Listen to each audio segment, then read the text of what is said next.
Chapter 398. The old man felt a pang in his chest at those words. It seems that our family's fate has come to an end today. You don't want Huang Yao, the Xing family, or your family.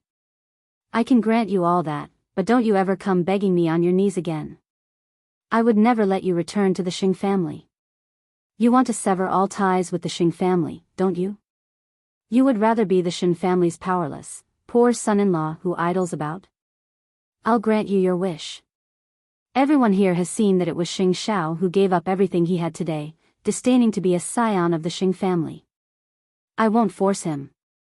From this day forth, Xing Zhao's name is officially removed from the Xing family. He would no longer have a place in Huang Yao, and my inheritance would have nothing to do with him.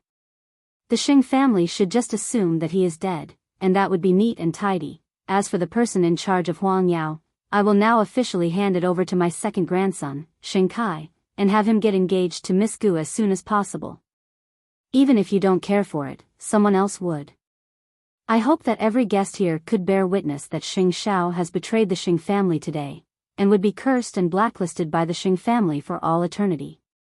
From now on, if Xing Xiao seeks employment from any of you, I implore all of you to remember his face today, and to see if such a person is worth hiring with a high salary. Xing Zhao's dark eyes held infinite meaning. Was the old man calling for all the nobles of Jianchuan to encircle him? Still, it did not matter. Since things had come to this, he had long since expected such an outcome. The other Xing family members looked at Xing Xiao in pity, believing that he had been blinded by greed and was willing to give up all of Huang Yao for Mu Qiqi. They were even more pitiful, because the old man's words meant that Xing Zhao's position as crown prince would no longer exist. The scions of the aristocratic families he had offended and the young masters of the rich families he had humiliated would all turn against him for vengeance. Even so, did that not matter? Third brother was the only one who stared impassively at Xing Xiao. Of course, there was still some mockery hidden in his heart. These people were probably thinking of finding a chance in the future to step on eighth brother's feet. Since you have nothing to do with the Xing family, please get out of my house. I don't want to see your face for the rest of my life. As for your room, I'll keep my dog there. All the guests present were shocked. Xing Xiao had been invincible in Jianchuan for so many years and had never been afraid of anyone. But now, there would come a day when he would be humiliated. In the future, when I see him, I finally won't have to take a detour. No, it would be more accurate to say, an eye for an eye, an eye for an eye. Then I can only wish the Xing family good luck. With that, Xing Xiao turned to look at Mu Qiqi and Su Che in the crowd, gesturing for them to retreat. That was when Gu Xiling suddenly told old Sheng, Grandpa Sheng, I think I need to think about my engagement with second young master. The guests were shocked when they heard that. It was obvious that Miss Gu did not like second young master. Second brother's face darkened at that. Of course. You must have been shocked that I didn't tell you in advance. It's fine. You can tell me in person when you two have feelings for each other. That would be better. Old Sheng immediately smoothed things over. But this has nothing to do with Xing Xiao. But, Xiling, you must understand that he has come this far for Mu Qiqi. He would never turn back for you. Miss Gu, I have nothing now. Even so, I would never choose to be with you. Don't have any expectations for me, or you would end up like your predecessor. Gu Xiling had seen how Xing Xiao behaved in front of the guests today. His courage to defy his elders moved her. Although she knew that Xing Xiao did not like her, he gave her an unusual sense of security. Get lost, Xing Xiao, get lost. The once glorious crown prince has finally become a pauper. Let us congratulate second young master. The guests all raised their glasses to celebrate Xing Kai as the new crown prince of Huang Yao. As for Miss Gu, she would probably become Xing Kai's bride in the near future, would she? Xing Xiao stepped out of the crowd amidst sighs, while Su Che went to greet him. Chief Xing, should we? No need. Xing Xiao stopped Su Che. He knew that Su Che was loyal to his master and did not want him to be humiliated. Even so, Xing Xiao believed that this was just the beginning, and the real show was yet to come. These people are hot-headed. They might come after you. No one could hurt me even if I'm not in charge of Zhongting now. Of course, it's even better with Zhongting. Come, let's go home with Xiao Qi. The old man still had other tricks up his sleeve, but that had nothing to do with him.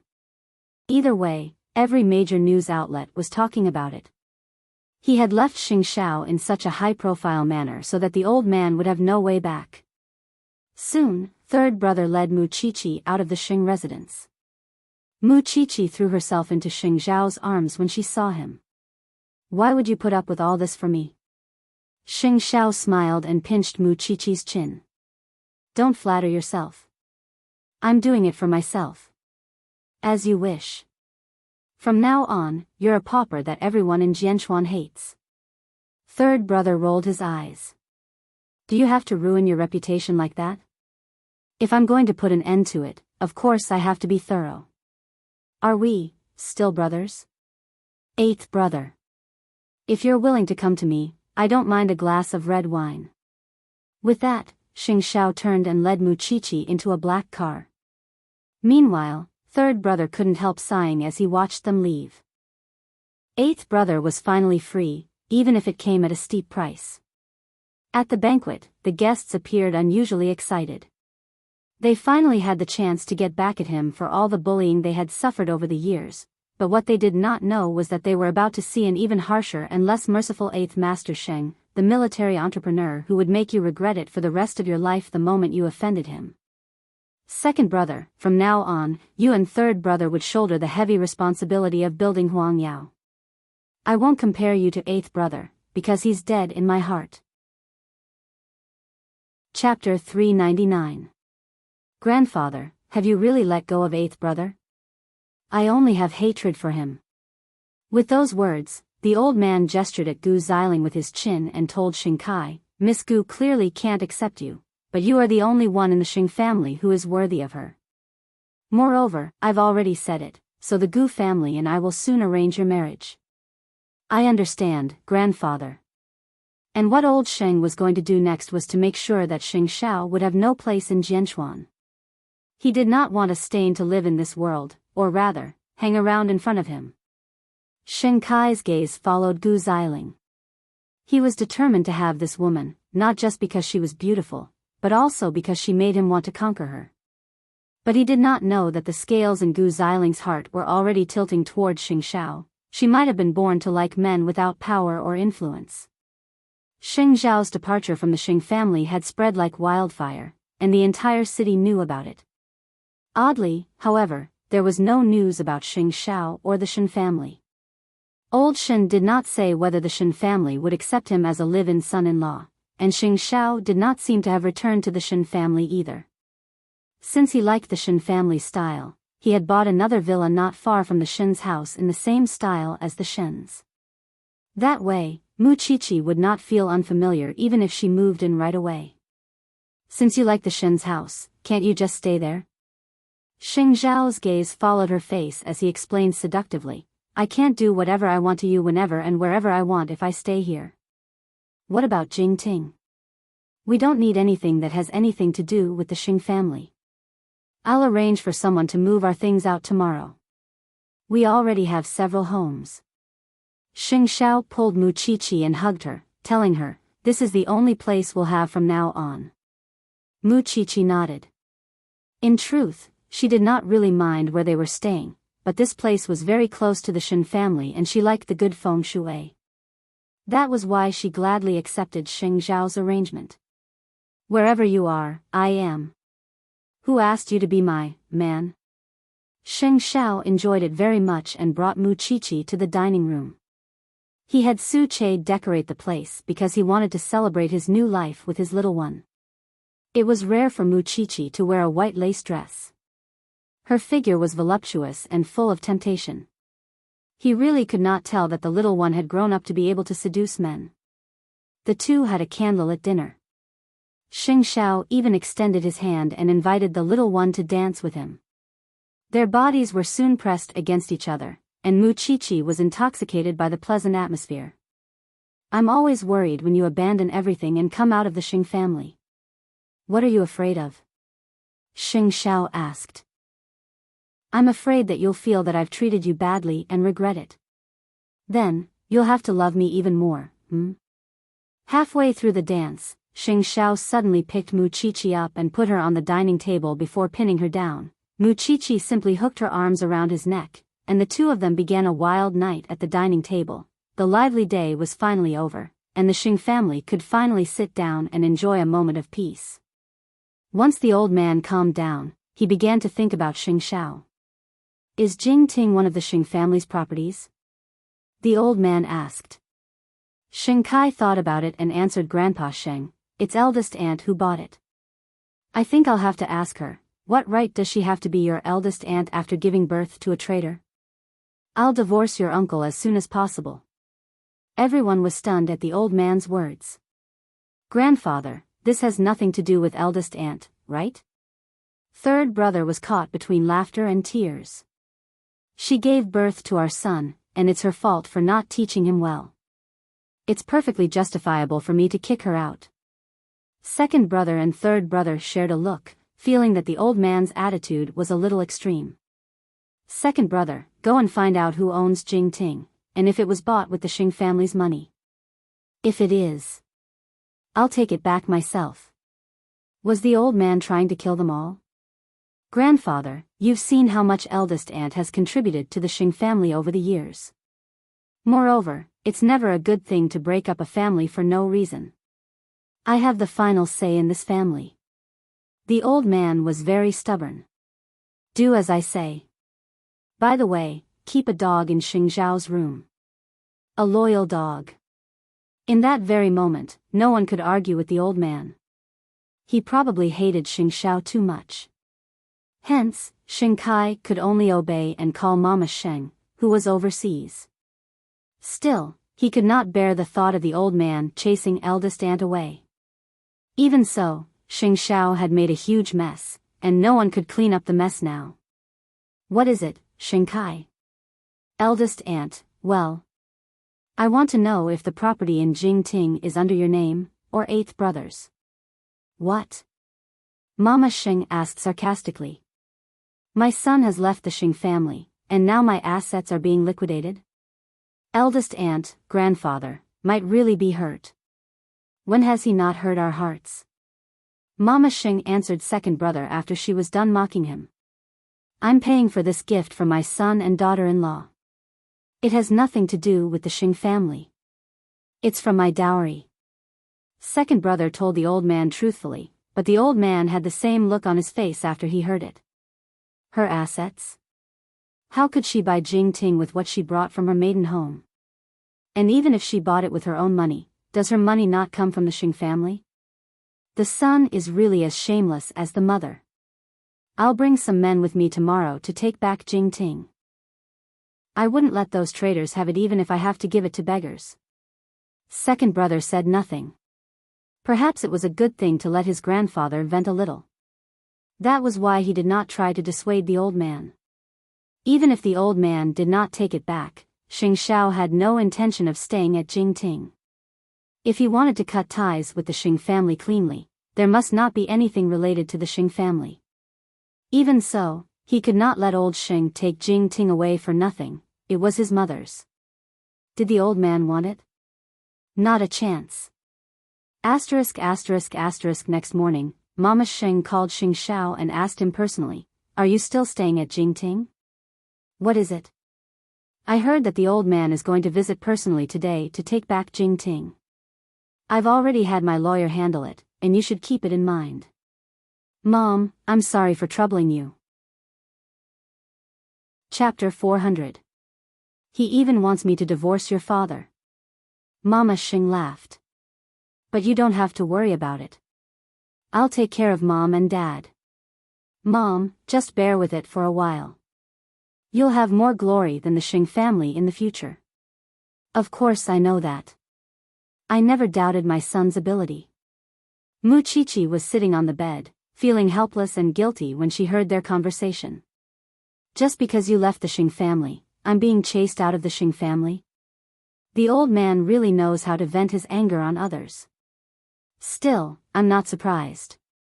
It's something the old man would do. What do you plan to do in Jingting today? Su Che will handle it. Xing Xiao turned to Muqiqi. It's obvious that the old man wants to take revenge on you. Li Tianlan said. Revenge? Ha. It was Xing Xiao's disdainful voice toward the old man. Since the old man wanted to put on an act, he would keep him company. That morning, Su Che was ordered by Xing Xiao to move to Jingting. Still, the men he brought were all skilled, just in case there was a chance of a fight. Later, the old man arrived at Jingting with his men, assuming that Xing Xiao was still staying there when he saw that there was someone in the house. The sarcasm in his heart deepened. Master, I'll tell the people in the house to leave.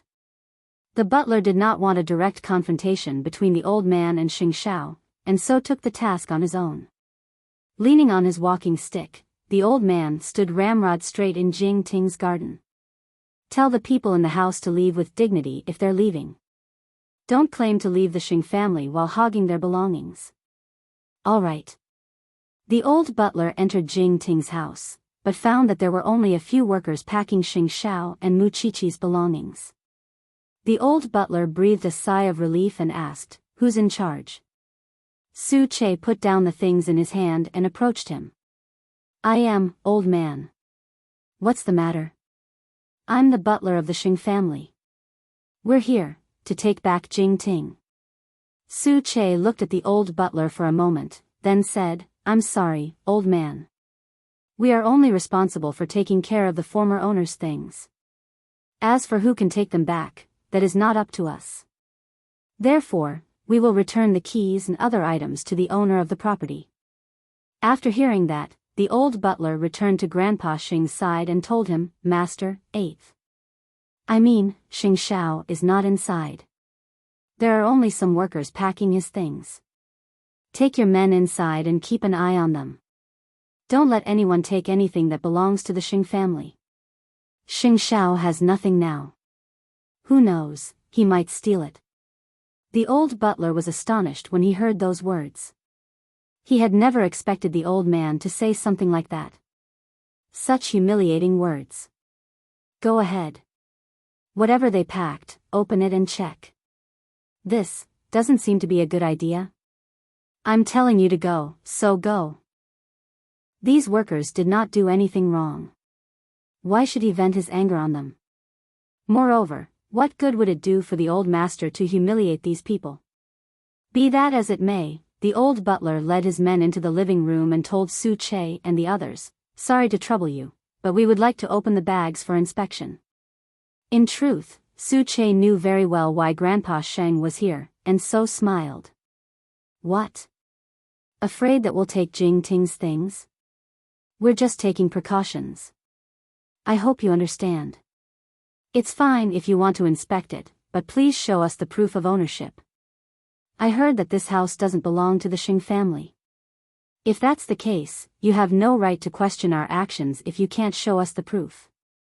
Su Che answered the old butler firmly. "Young man, we're all just trying to make a living. Why do you have to make things difficult for an old man like me?" "But you're making things difficult for me when I'm not making things difficult for you," Su Che replied. "Show me the proof and I'll open the boxes right away. Otherwise, please don't interfere with our work." Helpless, the old butler was about to leave and Grandpa Sheng walked in and told Su Che, "Do lowly people like you have the right to speak to my butler? This is already a favor for you, and yet you don't know what's good for you. Men, open the boxes right now." Grandpa Sheng's men were about to make a move, but Su Che caught them by the arm and dislocated them with a light touch. "I don't know who you are or what's so great about you, but I'll make anyone who interferes with my work suffer a fate worse than death." Su Che's skills were clearly professional at first glance. Naturally, Grandpa Sheng's men were wary. "Old master, why don't we just let it go?" "Let it go? This is the Xing family. It's not up to others." Su Che said nothing else and promptly called the police. Soon, Mama Xing's lawyer and the police entered Jingting together. "Oh, it's old Sheng. I've heard a lot about you." Grandpa Sheng would never spare the young policeman a glance, and promptly told them, "These people want to take something from the Sheng family. That's why I've asked them to open the boxes for inspection, but they refused. You police see what to do." The policeman and the lawyer looked at each other, just as the lawyer and Su Che looked at each other. Then, the lawyer took out his credentials and told the old man, "I've been asked by my client, Fang Qin, to handle the matter at Jingting.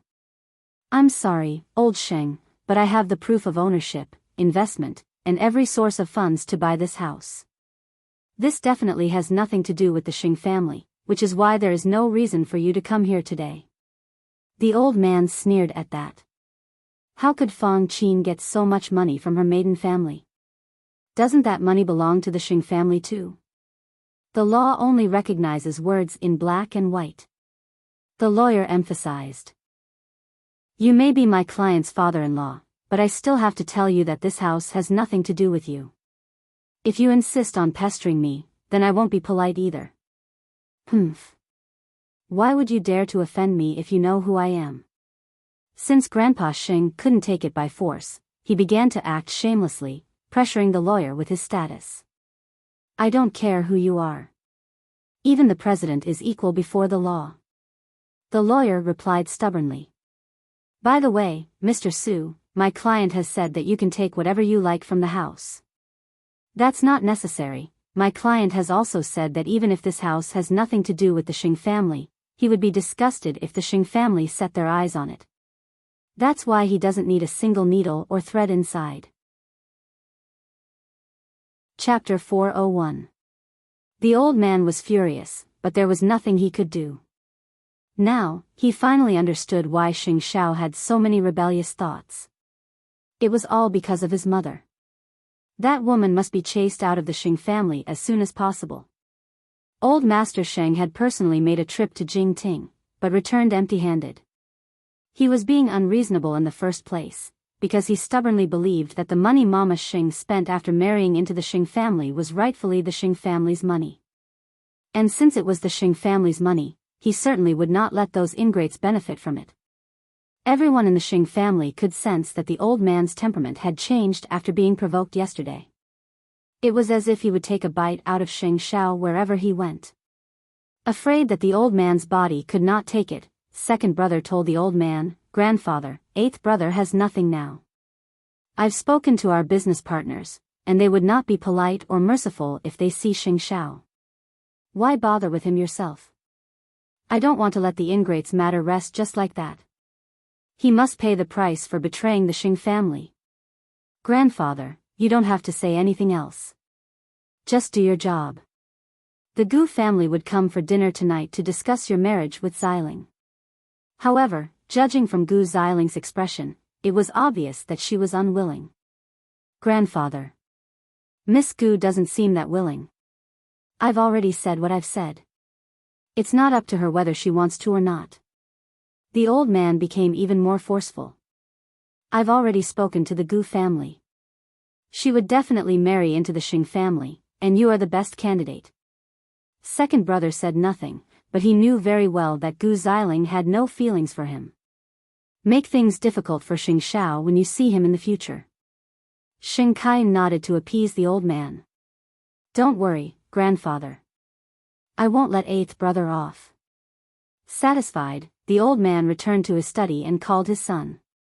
"Eldest brother, I'm giving you two clear choices. 1. Get out of the Xing family and out of my sight like that unfilial son of yours. 2. Divorce Fang Qin." Papa Sheng was completely unaware that things would turn out this way, and so asked the old man awkwardly, "Father, what does this have to do with Xiao Qin?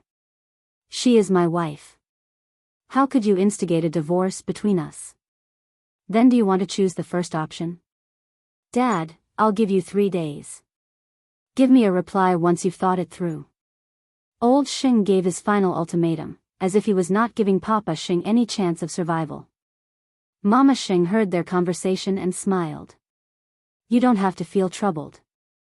I'll pack my things and go back to Jianchuan in 2 days." Unable to bear it, Papa Sheng grabbed Mama Sheng's arm. Xiao Qin, what would you do if we really split up? I still have a son and a daughter-in-law. It won't be very tragic, but I know that you won't give up your career in the Sheng family. If that's the case, you should make a decision as soon as possible so that everyone won't suffer. Mama Sheng shook off Papa Sheng's hand and turned to return to her room. There was nothing she could do if old Master Sheng wanted to kill her. Of course, Mama Sheng never intended to let Sheng Xiao know about it. That was why she had planned to divorce her husband behind Sheng Xiao's back, but old Sheng would not let the family have peace. He spread the news of the couple's divorce, letting everyone know that it was because of Sheng Xiao that the couple had fallen out of control. Hence, Sheng Xiao was filled with regret. Would Sheng Xiao have such a huge reaction? On the other hand, Mu Qiqi felt very guilty. Would Dad and Mom really divorce because of us? Sheng Xiao called Mama Sheng to ask about Papa Sheng's attitude. Mom, if Dad is reluctant to leave you and is willing to leave the Sheng family, I would help him regain his pride as a father. But if he chooses the Sheng family and not you, there is no need to keep some people. Give us 2 more days, 8th brother. If Dad chooses you, I'll have Su Che send a helicopter to pick you up. Wait for my reply. Over the years, Papa Sheng's attitude had changed under the old man's constant pressure. Even so, he was abroad with his wife, and his life seemed to have returned to when they were newlyweds. He could not bear to part with Mama Sheng. However, the old man was insistent on forcing him, and he could not make a decision at once. Mama Sheng was waiting for his final answer. In truth, he knew very well that Sheng Xiao had betrayed the Sheng family. He would not be treated well by the old man even if he returned to Jianchuan. Still, he would have a hard time giving up his luxurious life even if it was someone else. Soon, 3 days passed, and old Sheng's call came as promised. Have you thought it through? Dad, why must you force me? You can only blame yourself for giving birth to a good son. Old Sheng said. If you don't divorce that woman, it would feel terrible just looking at her. Even if she had taken care of you for years in the Sheng family, wouldn't you remember old ties? Old ties? Your son didn't say anything about old ties when he abandoned the Sheng family. That's all you're good for. You can't even make up your mind after 3 days. If that's the case, I'll take it that you've chosen the Sheng family. When you come back, bring me the divorce agreement between you and that woman. Papa Sheng felt terrible, especially when he saw Mama Sheng carrying her suitcase and getting into the car when he answered the call. He panicked at once. That was why he quickly hung up on old Sheng and chased after her without thinking. Mama Sheng ran all the way to the airport, with Papa Sheng chasing after her. There were some things that people only realized how important they were in critical moments. Therefore, when Mama Sheng got out of the car, Papa Sheng caught up to her and grabbed her arm. Xiao Qin. Mama Sheng turned to look at Papa Sheng and paused. You don't have to send me off. I'm not here to send you off. I won't sign the divorce papers either. Papa Sheng answered seriously. I've been a coward in the Sheng family for so many years, and I've always treated Dad's words like an imperial edict. I know that Sheng Zhao's matter has angered him, but I really didn't expect that he would ask me to leave my wife. Mama Sheng's eyes reddened at that. But you'll lose everything if you choose me, it's fine. I'm never valued in the Sheng family anyway. Papa Sheng hugged his wife. I'm sorry, Xiao Qin. I've let you and Sheng Xiao bear a lot of responsibility and torture because I wasn't valued all these years. I know that you've left the country because you can't let go of me. Otherwise, you would have left with Sheng Xiao. Chapter 402. Why would Papa Sheng become like that? It was because Mama Sheng knew that the young man had been full of vigor when she first met him, but he had to act mature and capable because he was the eldest son of the Sheng family. Even so, he was not suited for that role. He had been trying to gain affirmation from the old man over the years, but he had never been pleased. That was why he felt less and less secure. Mama Sheng had seen it all with her own eyes. Is it okay to have nothing if you don't divorce me? It doesn't matter. We can be an ordinary couple as long as I'm with you. We're already so old, and I really don't want to fight anymore. Mama Xing burst into tears at those words and thumped Papa Xing's chest. Why did you only come around now? I almost left. I'm sorry, Xiaoqin. I'll make it clear to Dad when we get home that I won't sign the divorce papers. Mama Xing nodded and allowed Papa Xing to wipe her tears. We'll be together from now on. Yes, and that troublemaker Xing Xiao too, but I have to get my passport first. Mama Xing smiled, but called Xing Xiao right in front of Papa Xing. Send someone to get me, and your father. Papa Xing did not know what trick Mama Xing was playing. He only reacted when the helicopter stopped in front of them. Did Xing Xiao send this? Yes. Otherwise, do you really think that your son would go begging on the streets after leaving the Xing family? Mama Xing smiled. Old Xing, listen to your son when you get back to Jianchuan. He told me that he would help you regain your pride as a father if you choose me.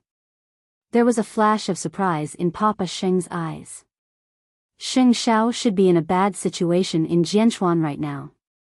Perhaps Xing Xiao was trying to give him the only shred of dignity he had as a father. Still, he really did not care. He could endure an ordinary life since he had chosen this mother and son.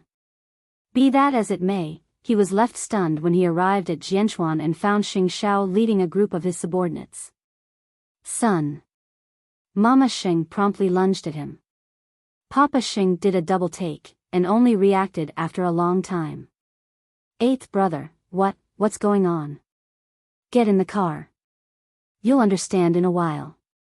Xing Xiao had Su Che arrange for his parents to get in the car, and brought them to Zhongteng. When the employee at the door saw Xing Xiao, he greeted him respectfully, Chief Xing. Papa Xing followed, and soon arrived at Xing Xiao's office on the 54th floor. Seeing that the office was even more spacious than Huang Yao's, he finally understood. When did you start your own business? It's been a while. I founded Zhongteng with my father-in-law, a military enterprise. Papa Xing stood in front of the French window and looked out at all of Jianchuan, his heart boiling. So, this is a company that truly belongs to our family. Dad, you chose Mom, which means that you have family and love in your heart. As your son, of course, I hope that the two of you can be safe and happy. So, if you're willing, the doors of Zhongteng are open for you. Papa Xing felt his eyes brimming with tears at that. Here, he did not have to endure Grandpa Xing's disdain, nor did he have to think about who he was working so hard for. Good. You really are my son. You're really promising. I know that you studied industrial design overseas, Dad. That's why I need a senior engineer. Papa Xing laughed and cried at that. You knew that I'm not cut out for management, didn't you? Then, he nodded. I just don't know if my old bones could do it. Of course. Xing Xiao smiled. It was the first time father and son had such a calm conversation.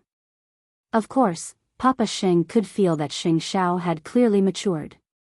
His brashness was gone, and he could be mature and steady now. This is my own business, and I would definitely do my best. Don't worry, your father would definitely become the best industrial designer in Jianchuan for you to see. Still, Dad. Huang Yao is suppressing us right now. That's why we shouldn't expose our identities. When the time is right, the Xing family would know everything. Let the old man think that I'm poor now. That way, he wouldn't pay attention to us. Papa Xing looked at Mama Xing and nodded. I promised your mother that I would listen to everything you say. But after we leave the Xing family, your mother and we're staying at Jingting. Mama Xing said. It's my property.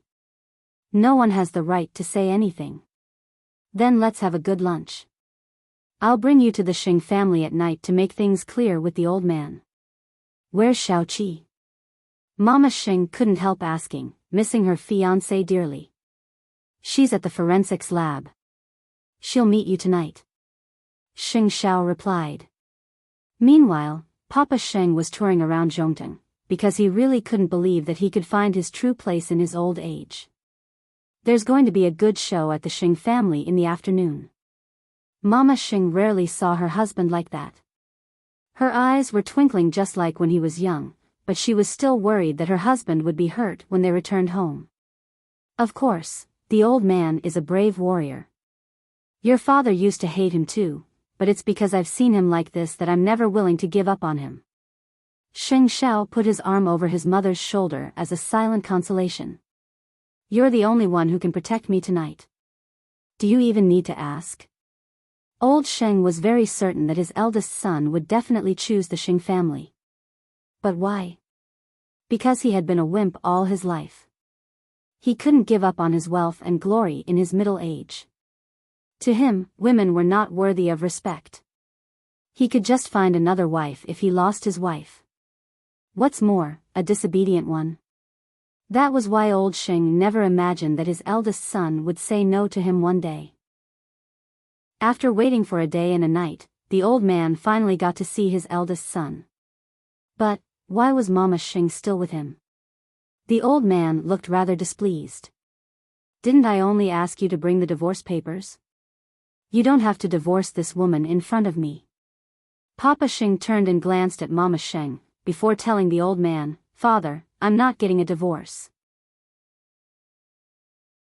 Chapter 403. What did Xiao Qin do wrong? Papa Sheng asked the old man in distress. You know very well what she did wrong. She gave birth to a bastard like Sheng Xiao and turned the Sheng family upside down. Do you think the Sheng family would tolerate her? Ever since Sheng Zhao's provocation at the birthday party, old Sheng had become even sharper and more unreasonable towards his own family. And because Mama Sheng had given birth to Sheng Xiao, the old man took his anger out on her. Seeing that Papa Sheng was not moving, the old man rose from his chair and looked at his son. I know you're used to being indecisive and don't know how to make a decision. How about this? I'll let you stay in the Sheng family if you chase this woman out with your own hands. With Papa Sheng's temper in the past, he would have dug out his heart to show the old man how much he had contributed to the Sheng family. You still can't do it? No. Papa Sheng suddenly looked up at the old man. I'm just thinking what kind of father would divorce his daughter-in-law.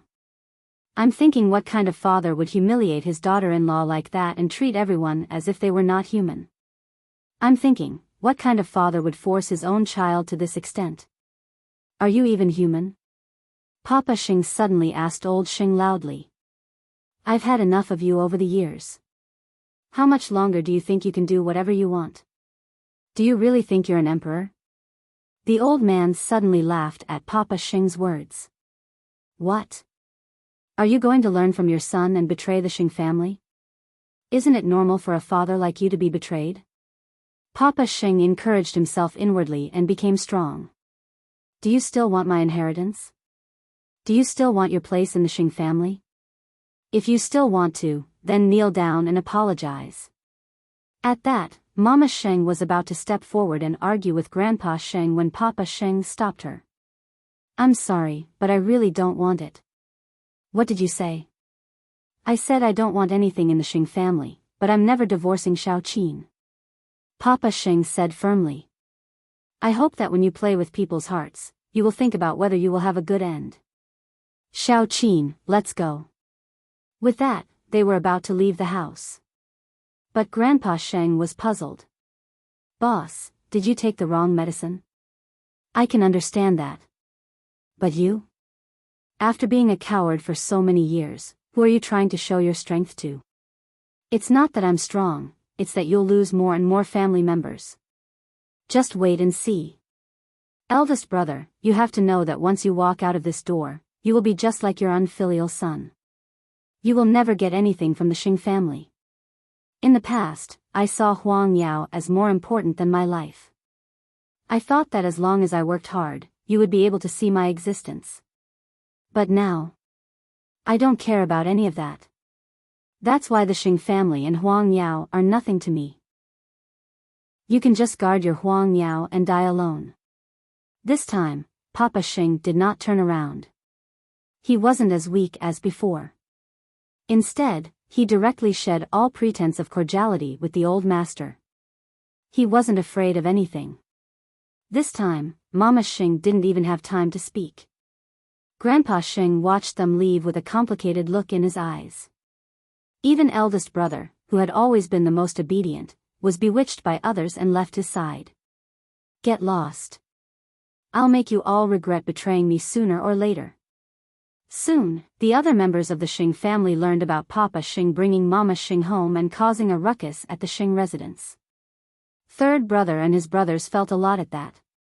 Grandpa's personality changed drastically that day. He seems to be harder to get along with than before, and his control over his family has increased too. Maybe he's afraid. Second brother answered, looking at his younger brother. Did you know? I really think that eighth brother has gone too far this time. How could he embarrass the Xing family in front of so many guests? Third brother couldn't help frowning at that. Second brother, I thought you understood eighth brother. He has a responsibility as a descendant of the Xing family. He does have a responsibility, but don't you think it's too heavy to put the burden of Huang Yao on his shoulders alone? Third brother asked Xing Kai, pointing at his own shoulder. Yes, he did choose a deadly method. But you should know what kind of person our grandfather is. He forced eldest uncle and eldest aunt to divorce today. Eighth brother wouldn't have taken that path if he had a way out. I don't think he did anything wrong this time. The two brothers had diverged over the matter. It was no wonder that Xing Xiao told him about Zhongteng and not second brother. Xing Xiao believed in Xing Kai's ability, but he still held back. Let's not talk about that. What do you think about Grandpa letting you marry Miss Gu soon? She doesn't want to. Third brother laughed at those words. She would be your undisputed wife whether she wants to or not. Why else do you think eighth brother is fighting against the old man? You should persuade her too. It's a foregone conclusion. The two brothers returned to their respective rooms after discussing the day's troubles. However, second brother found Gu Xiling drinking again in the Xing family's garden. Second brother's words suddenly flashed in his mind, and Xing Kai walked up to Gu Xiling. Still not sleeping? He asked. I'm thinking about how to break free from this marriage. Do you really not want to marry me that much? Second brother asked Gu Xiling. Gu Xiling suddenly looked up at second brother with a glass of red wine in hand. Yes. If I had a choice, would rather be Xing Xiao who has nothing. Second brother chuckled, and told Gu Xiling, just accept your fate. You will be my fiancé whether you want to or not. Moreover, you are so proud and have lived with someone else. I haven't despised your birth, so what right do you have to pick on me? Gu Xiling's body stiffened abruptly. If you marry me, it means I can't find the girl I like. What right do you have to look like I'm holding you back? Don't you know who's holding whom back? Gu Xiling opened her mouth, wanting to retort, but she could not say a word. I sleep early if there's nothing else.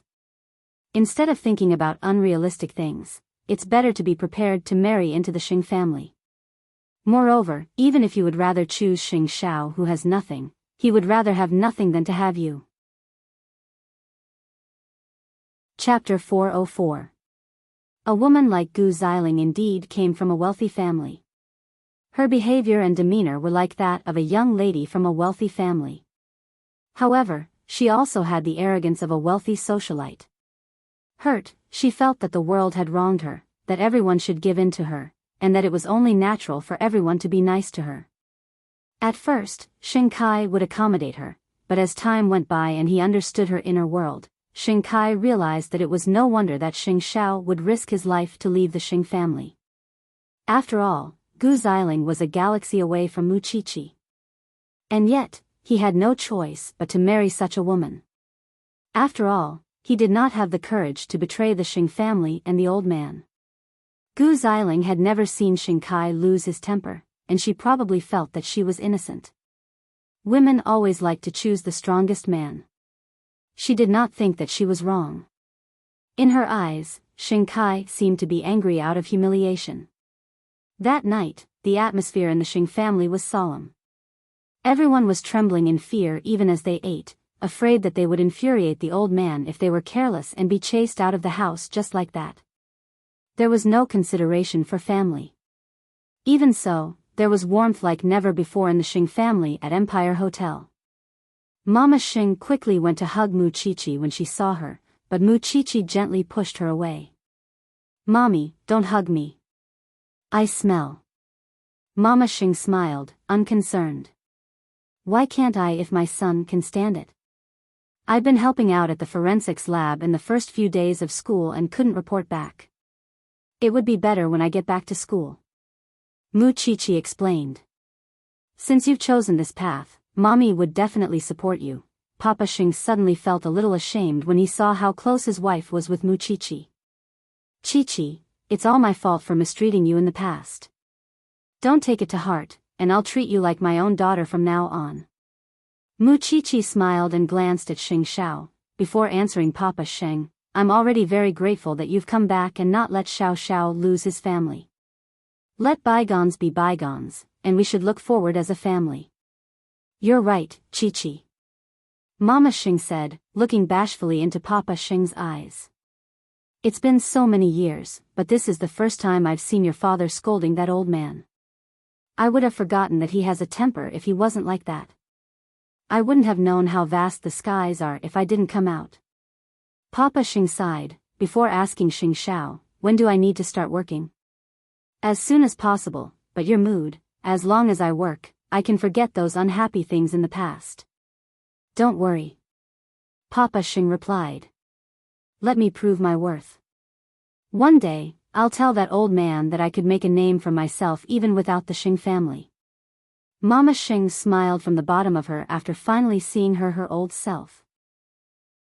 Mu Qiqi breathed a sigh of relief when she saw how happy her parents were. "Everything, Xing, Mu Papa, Dad." After a while, the two elders went to the washroom together, while Xing Xiao put his arm around Mu Qiqi's neck. "Who told you to wear a white coat? What's wrong with me?" Mu Qiqi was confused. "You don't know what's wrong with you?" Xing Xiao asked in return. "Every time I see you in a white coat, I find you especially attractive." Mu Qiqi's face flushed red. "Let me go. Mom and Dad will be back soon." When Mama Xing returned to her seat, she saw such a taboo scene. She quickly turned around. These two children wanted to flirt, but they didn't know where they were. Mom's back. After Xing Xiao was satisfied, he let go of Mu Qiqi and pulled her up. "You guys are leaving just like that? I'll give you and Dad a chance to have a candlelight dinner," Xing Xiao said as he walked. Mama Xing smiled and shook her head. She did not chase after them. She waited for her husband to come back and said, "The two young ones have left first." Papa Xing frowned. Mama Xing said, "You know your son. He's anxious about everything, but what's the rush?" It turned out that our CEO Sheng had accidentally set himself on fire when he was teasing his little wife. Now, he was burning with lust. Once they entered the underground parking lot and got into the car, Xing Xiao grabbed Mu Qiqi and pulled her onto his lap. "I was wondering why you were in such a hurry to leave." After all, Mu Qiqi could already feel the warmth of his body. She had thought that Xing Xiao would immediately take her home. But little did she know that Xing Xiao drove the car to a blind spot in the garage and closed the window. Then, he kissed Mu Qiqi fiercely. "I'm sorry, little one. I can't wait until we get home."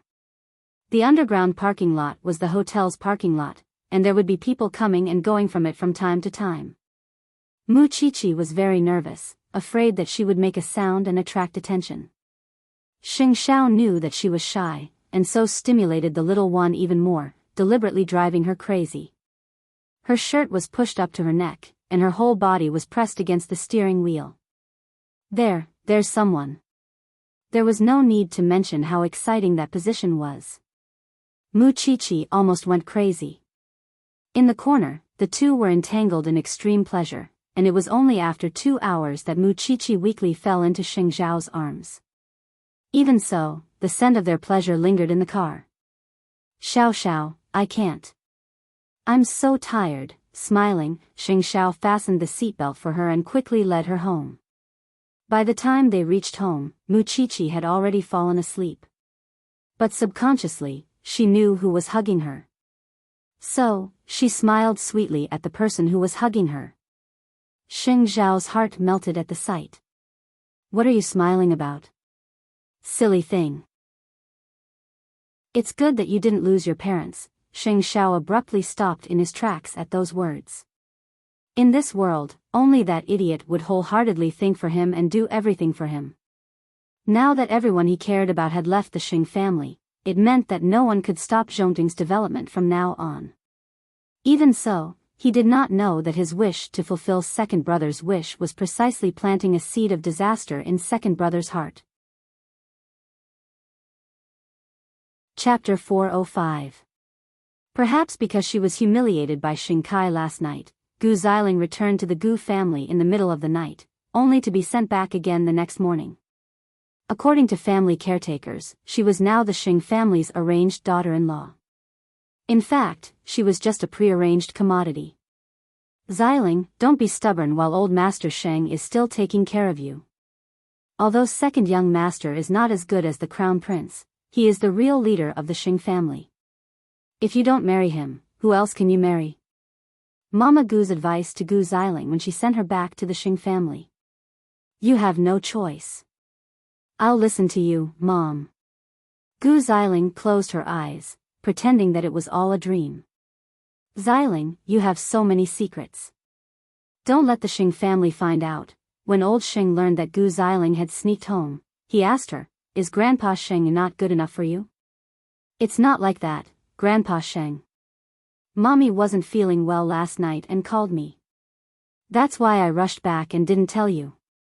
Gu Xiling quickly explained, and without looking at Xing Kai, told the old man, as for my marriage, it's up to you, Grandpa Sheng.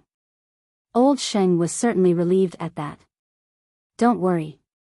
I've always treated you as the future matriarch of the Xing family, and the Xing family would depend on you to manage it from now on. Since you two are so anxious, I'll meet your parents as soon as possible and settle your marriage. Still, second brother was puzzled.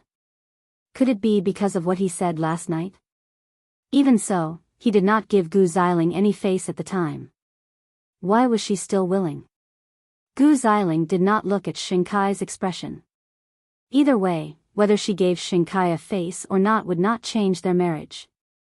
Instead, she might as well let herself be happy. Third brother could not help sighing at Xing Kai when he saw their interaction. I really don't know if eighth brother's departure is a blessing or a torture for you. Did you know that Grandpa is secretly investigating eighth brother? Xing Kai asked in return. Still not giving up? I'm afraid it's not that simple. Xing Kai shook his head. Based on Grandpa's temper now, I'm afraid he would want to humiliate and take revenge on eighth brother. He really can't get over it. Third brother could not help sighing emotionally. He only hoped that the old man would not find out anything, or he would definitely die from anger. How could Xing Xiao not know that someone was investigating him? But now that the Shin family was protecting him, he just needed to be the poor son-in-law of the Shin family. As for the other things, Grandpa Shin would cover it up for him. At the moment, Papa Sheng was working in Zhongting, or rather, Mama Sheng had specially built a workshop for him at home. Mama Sheng was very pleased to see him regain his former confidence. A cool breeze caressed his face at night. Xing Xiao had arranged to have dinner with Secretary He at a hotel, and he was traveling with only Su Che at all times. Su Che appeared to be a young man without any fighting ability at all. Who would have known that he could break someone's arm with just a small movement? Xing Xiao and Su Che entered the private room first. That was when several young masters of Jianchuan saw Xing Xiao and started discussing among themselves.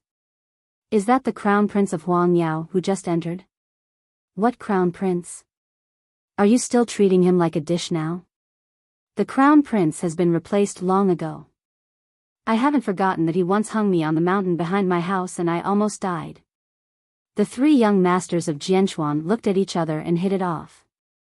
Since he made you suffer so much, and we happen to bump into each other, it would be a waste of fate if we don't make things difficult for him. Soon, the three of them worked together and pushed open the door to the private room Xing Xiao had just entered. Oh, isn't that the Crown Prince of Huangyao? What a coincidence. Crown Prince, do you still have the money to come to such a high-class hotel? The three of them became even more brazen when they entered the private room and found that Xing Xiao was alone with a little boy. The three of them sat at different corners of the round table, behaving like rich kids, and it was obvious that they had ulterior motives. Xing Xiao had been reading some documents, but passed them to Su Che behind him when he saw them. Put them away. Understood. Still acting so serious. There's no one else here, so don't put on an act in front of us. Let's get straight to the point. Looking at the time, secretary, he should be arriving soon. He didn't want these people to disrupt everyone's conversation. Do you remember how you hung me on a tree 3 years ago? One of the lanky young masters narrowed his eyes at Xing Xiao. I'll never forget you for the rest of my life. What? Do you want to be hung again? Xing Xiao retorted. The young master, however, slammed his fist on the table. Who do you think you are now? How dare you talk to me like that? Do you believe that I'll have my men come after you every day? Xing Xiao turned to look at Su Che and smiled. Is that so?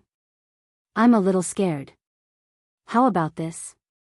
Tell me, how would you calm down? Simple. Crawl between my legs, or kneel before me and shout that you're wrong. Then I'll consider letting you go. After all, the Xing family is clamoring for revenge, and you probably wouldn't have the guts to fight back. Xing Xiao laughed at the man's words. Don't you remember why I hung you on a tree 3 years ago? Who else would I hang if not you to humiliate a waitress in a hotel? That was before. Do you still have the guts to strut around in front of me now? I'll call for help right now. There are 3 of you, and only 2 of us. Are you calling for help? Xing Xiao asked. What? Kneel and apologize if you're scared. The 3 men appeared ready to fight, their heads held high and brimming with the arrogance and shamelessness of the scions of aristocratic families. Fine. Kneel. However, Xing Xiao did not say who he wanted to kneel. He merely glanced at Su Che behind him and instructed, "Don't kill anyone." Su Che nodded, his face still impassive. Meanwhile, the 3 men laughed. You're still putting on airs when you're like that? You think you're still the same just because you have a lackey beside you. Before the man could finish his sentence, Su Che stepped forward and threw him over his shoulder to the ground. His speed was so fast that no one could clearly see when he had arrived. Chapter 406. Su Che, that's not how you kneel. Xing Xiao remained unmoving on the chair, his thin lips moving. When Su Che heard the order, he promptly dragged the 3 of them from different positions and had them kneel on the ground to face Xing Xiao. I really couldn't tell that you 3 like being tortured so much that you're in such a hurry to kneel before me. Don't get too full of yourself, Xing Xiao.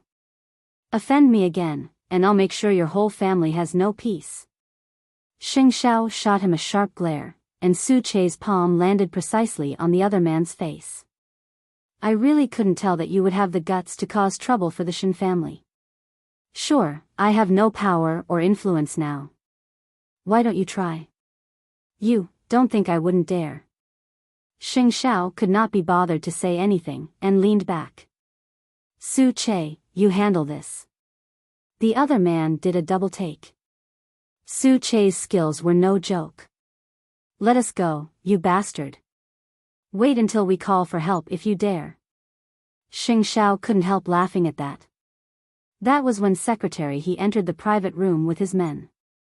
However, he promptly frowned at the sight before him. One of the 3 rich young masters actually knew Secretary He and quickly begged for help. Secretary He, I'm Xiao Long. You know my parents, please help us. Xing Xiao is a lunatic. That's right. What's going on, Xing Xiao? Secretary, he asked Xing Xiao instead. These three had me kneel and apologize the moment they came in. They probably want to experience what it's like to humiliate me now that I'm no longer in power. But they're the ones kneeling on the floor. Secretary, he was taken aback. Su Che went easy on them. Xing Xiao replied. Secretary, he nodded, and glanced at the others on the floor. The one called Xiaolong was hoping that Secretary he could save him, but Secretary he simply said, Su Che, take him to the next room and kneel. But Secretary he only said, Su Che, take him next door and kneel. You should be taught a lesson for running amok outside just because your parents are rich and powerful. The three of them were left dumbstruck at that. Understood. Secretary he, you two talk. I'll handle these three right away. The three of them soon left the private room, and Secretary he asked Xing Xiao, you only have Su Che with you. Is that enough? How about I find someone else to be responsible for your safety? Su Che is more than enough. Xing Xiao smiled. Brother, although people like us shouldn't be extravagant when we travel and set a bad example for the outside world, you're too shabby. Basic safety needs to be guaranteed. Don't worry, I know what to do. Secretary he pointed at Xing Xiao and said nothing else. There was nothing he could do about him, and after working with Xing Xiao for some time, he fully realized the youth's charm. Next door, the three scions of the aristocratic families were kneeling until their legs were numb. However, because Su Che was watching over them, they didn't dare to act rashly.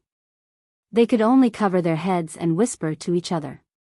Didn't you say that the Crown Prince has no power? How did he know someone as important as Secretary he? Furthermore, it seems like their friendship isn't shallow. If I had known earlier, I wouldn't have gotten involved in this mess. How does the Crown Prince look like he's losing power? It's fine if it's just kneeling, but I'm afraid that the Crown Prince will come after us in the future. Su Che couldn't help smirking coldly at the trio. These people bullied the weak and feared the strong, and wouldn't be pitied even if their legs were broken from kneeling. Even so, after 2 hours of kneeling, the three scions felt as if their knees no longer belonged to them when Xing Xiao and Secretary he came out of the private room. Then, the door to the private room was opened, and both Xing Xiao and Secretary he stood outside. If we meet in public in the future, you'll still bully me like this, the trio promptly shook their heads.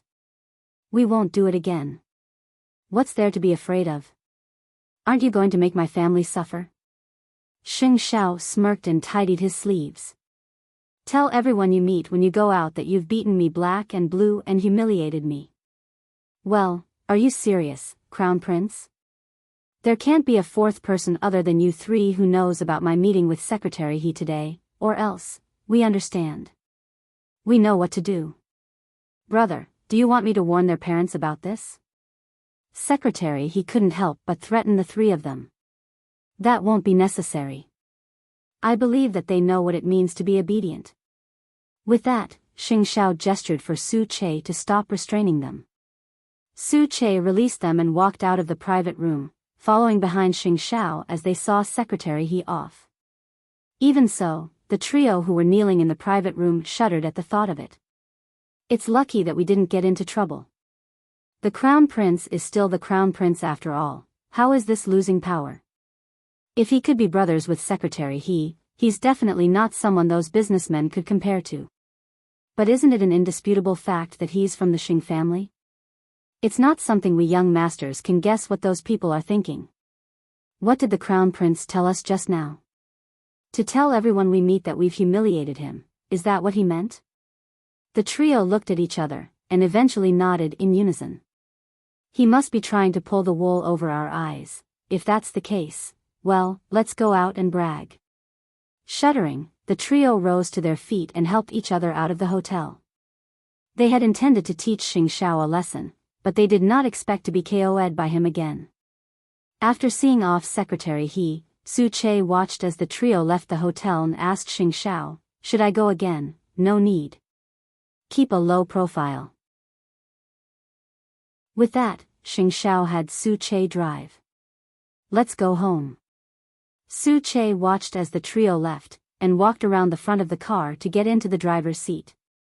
With those three helping him spread the word and distract old Xing's attention, he would have a much easier time.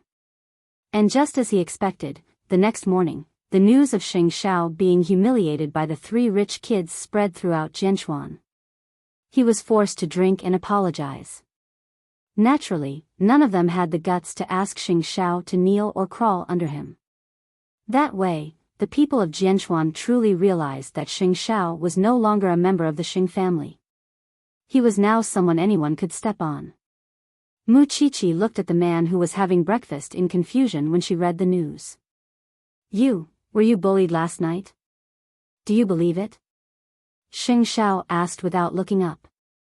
Mu Qiqi shook her head. Those rumors wouldn't have spread without your permission. It's to make things easier. Mu Qiqi nodded at that.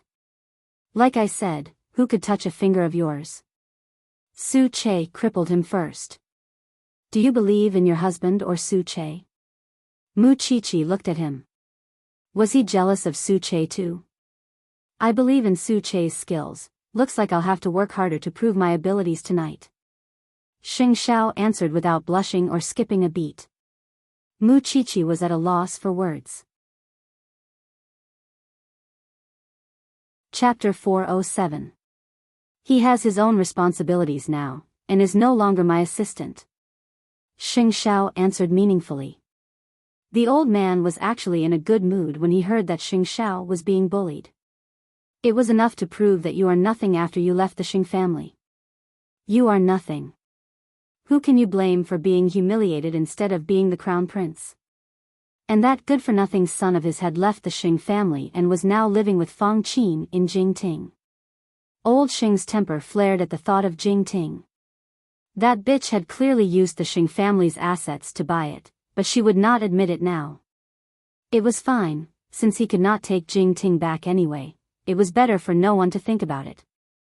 He did not seem to notice that his mentality was slowly becoming twisted. All he knew was that he had spoiled Xing Xiao too much in the past and never made him obedient, which was why he betrayed him later. He would never let himself lose his family again. Who would want to leave the Xing family? Not unless he died. And those who had left the Xing family would certainly pay the price for abandoning it. It was evening when Jingting caught fire. Papa Sheng was drawing blueprints in his workshop, while Mama Sheng was buying things for her husband in the mall. When the firefighters arrived to put out the fire, the entire mansion was already engulfed in flames. Papa Sheng did not manage to save anything, and only took out his blueprints and some valuable items, not even having the time to put on his shoes. When Mama Sheng returned home to find Jingting in ruins, she looked everywhere for her husband. Xing Xiao had already received the news and hurried over with Mu Qiqi. Mu Qiqi quickly checked Papa Sheng for injuries when she saw him. Are you all right, Dad? Papa Sheng shook his head blankly, then he handed the blueprints to Xing Xiao. Go rest in the car. We'll keep an eye on things here. Why did it catch fire out of nowhere? Mama Sheng looked at her husband's bare feet, her heart aching. The fire burned very quickly. I smelled it in the workshop. When I came out, the fire was already out of control. So, I ran out. We will have to wait for the police to investigate the cause of the fire. Papa Sheng recovered from the fire after much difficulty. Xing Xiao looked out the window. Jingting had been reduced to ashes just like that. By the time the fire was completely extinguished, Jingting was already in ruins. The firefighters came over to inform everyone, this is definitely arson. When they were putting out the fire, they smelled the distinct smell of gasoline. As for the specifics, we will have to wait for further verification. Thank you, officer. Mama Sheng quickly thanked him. You're welcome. The police tried their best to save some of your belongings. You can send someone over to check them. Since it was man-made, who else could it be? The family immediately thought of the one from the Xing family. I really didn't expect that person to want us to die without a burial ground. I'm still inside. Let's not talk about anything else for now. You two will stay in the courtyard for now. Wait for Su Che to arrange a safe place for you. Xing Zhao's gaze was deep and cold. If it was proven that old Sheng had sent someone to do it, the nature of the matter would be completely different. With that, Xing Zhao led his parents, who were still in shock, back to the house where he and Mu Qiqi were staying for the time being. There were guards here and it was close to the Shen family, which was why it was the best place for them to stay. I think Mom and Dad are really scared this time. Since the courtyard is so big, let's just let them stay here. There's no need to find another place.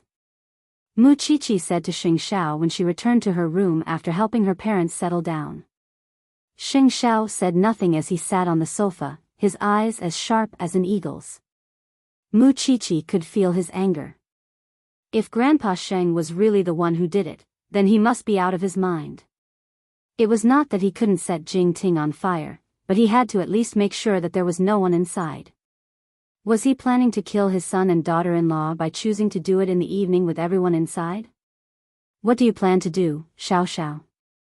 I'll investigate, and give them an eye for an eye. That's fine, but not an eye for an eye. We'll use other methods to get justice. After listening to Mu Qiqi's words, Xing Zhao regained his rationality. If it was before, he would have burned down Huang Yao's warehouse. But, as Mu Qiqi said, what difference was there between this method and the old man's? Well, what method do you think we should use? Xing Zhao's black-bellied cells were starting to play tricks, and he asked the clever Mu Qiqi. What could be crazier than letting the entire nation know that he set fire to his own son? We're not afraid of anything now.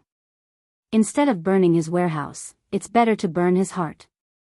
Wouldn't Huang Yao's stocks fall if such a scandal were to spread? That's his way of making up for his losses. Xing Zhao couldn't help laughing at that. Are you trying to get Mom and Dad to put on an act? Mom and Dad's house was burned down. Are they not allowed to come out and complain?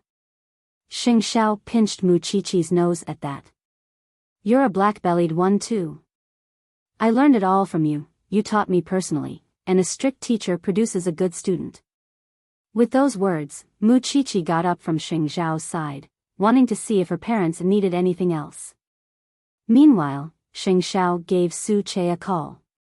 He would have the police investigate the matter, and then blow it up and spread the news. Everyone in the Xing family received the news of Jingting being burned down even as they slept. It was only natural that such an ancient mansion was consumed by a fire in a matter of hours, and it naturally made the news. Jinchuan's people, on the other hand, knew very well whose house it used to be. Third brother promptly called Xing Zhao when he saw the news. Jingting was burned down. Are eldest aunt and uncle all right? Scared half to death, of course. Xing Zhao replied. Do you suspect that Grandpa did this? Wouldn't you suspect it even if he wasn't here? Third brother suddenly felt a little desolate as he watched the images of the fire spreading across the sky. My father was at home when Jingting caught fire.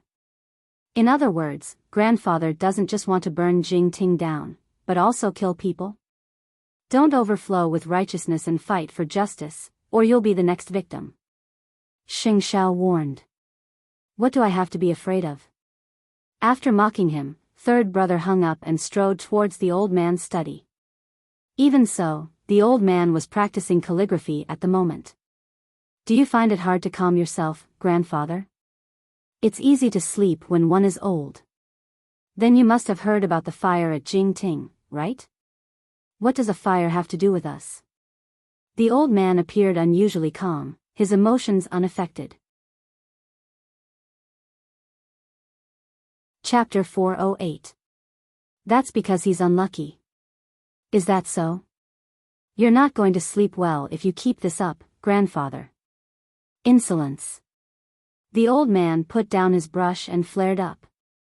Third brother, however, did not say anything. The old man assumed that Xing Zhao's family had nothing and could only watch as Jingting burned down. He definitely did not know that eighth brother was now the CEO of Zhongteng. And behind eighth brother were the countless mysterious forces of Jianchuan. He wanted to burn down Jingting, didn't he? Fine. Just wait for eighth brother's revenge. That was why he did not continue arguing with the old man, and simply vented his frustrations in the Xing family's garden in a foul mood. Soon, Xing Kai came to third brother's side and asked him, who was sweating profusely, "Are you angry at grandfather over the fire at Jingting?" Third brother said nothing. Grandfather had been wronged for so many days. What's wrong with letting him vent? Isn't it just a house? At those words, third brother turned to second brother in shock, his eyes filled with disbelief. Second brother, don't you think you're becoming more and more like grandfather? When the fire started, eldest uncle was inside. If eldest uncle wasn't so lucky and was burned to death in the fire, do you still think that a house wouldn't matter? Didn't he end up fine in the end? After hearing this, Lao San immediately got up from the lawn. What was the saying? Now, he realized that in this family, there was no common language between him and his family. It really made him want to run. He really did not believe that the old man would have a clear conscience if he had burned his own son to death. No, he no longer had a heart. The value of Jingting burning down was inestimable. If it were Mama Sheng, would she be able to tolerate it? The old man must have thought that they wouldn't dare to trouble him even if they knew it was the Xing family. Did he really think that they were at their wits' end? On the next day, Su Che had arranged for the media to arrive at the ruins of Jingting, with Papa Sheng and Mama Sheng being interviewed as promised. Naturally, the media had all memorized their scripts under Su Che's instructions, and knew what questions to ask and how to lead public opinion. I heard that the old chairman, the person in charge of the Xing family, had personally come to Jingting a few days before Jingting was burned down to reclaim the house, but failed. Is that true? Jingting is a gift I prepared for my son and daughter-in-law. I bought this property with my own savings. The money came from my maiden family, said Mama Sheng. I've also heard rumors that Chairman Sheng is venting his anger on you because of Xing Shao, and wants you to divorce your husband. Is that true? Because of my son, my father-in-law had a lot of opinions about me and wanted to chase me out of the family. My husband couldn't stand being oppressed and left the Xing family with me. But I didn't expect that something like this would happen right after we moved into Jingting. When the fire started, my husband was still in it. Now that I think about it, I'm scared. Mama Xing replied while wiping her tears. I heard from the police that the fire in Jingting was man-made. Did you and your wife offend any enemies? No. The couple shook their heads at the same time. Is it possible that someone is trying to take revenge on you? It's hard to say. Did you suspect anyone? Who else could it be? Mama Xing's answer was very artistic. She did not mention any names, but with so much information laid out, everyone naturally knew who she was referring to. It was the chairman of Huang Yao. All at once, the discussions stirred up a storm. Old Sheng was quickly pushed to the forefront of the storm. Although the media did not mention the Xing family and only used a certain corporation, everyone with a discerning eye knew that the person who set the fire and did not hesitate to sacrifice his own son was the chairman of Huang Yao. When Xing Kai learned about it, he quickly had his company's PR team handle it. Even so, the video of Mama Xing crying was spread everywhere. Everyone sympathized with the weak, and Xing Shao was left with nothing, and yet old Sheng was still trying to kill him. Was that not hateful? It was common for rich families to fall out, but there were always people who would come out to pretend that things were peaceful, which was why it was merely a temporary entertainment in the eyes of the onlookers. However, the scale of the fire and the loss of human life was different. Moreover, Xing Shao had people working on it. That was why the incident became a hot topic in the headlines for days. Hence, Huang Yao's reputation and shares all started to fall.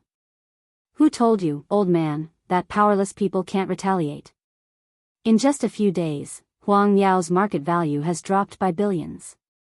That's enough to buy dozens of Jingtings. Of course, such a scandal would not last. Huang Yao's status as a diamond kingdom was unshakable, just as it would not be destroyed by such a small scandal. As long as Huang Yao took some remedial measures, it was only a matter of time before it returned to its previous level of stability. Even so, it was a great loss even if it was just a few days. We really can't underestimate eighth brother. He made Huang Yao suffer such a loss without even breaking a sweat. Old Xing smirked when he saw the reporters crowding outside the Xing family's house. He's a centipede that's still alive. That's probably how you describe him. Still, Grandpa, did you really order someone to set Jing-Ting on fire? Do you have proof? Old Xing asked second brother in return. Just mind your own business and lead Huang Yao well if you don't have any evidence. By the way, the date of your engagement with Gu Xiling has been confirmed. It's on the 15th of next month. It's only a few days, so prepare well. Got it. Of course, it was not something that would make Xingkai happy. But it did not seem that bad either. He just felt infinitely sad, after witnessing Huang Yao's loss with their own eyes. Papa Sheng and Mama Xing finally breathed a sigh of relief. It was fine that Jing-Ting was set on fire, but they could not let the old man be so fearless. After all, it involved human lives. Now, the old couple was staying in another courtyard. The first floor was where they moved around, while the second floor was Mu Qiqi and Xing Zhao's territory. Qiqi's idea this time was really good. Your father and I wouldn't have to worry so much. It's the age of information now. Even if there's no proof, Huang Yao would suffer as long as we can get hold of the explosive point and spread it. We're barefooted, so we're not afraid of them. Mu Qiqi explained. Why would I bother with him if your father wasn't almost burned to death?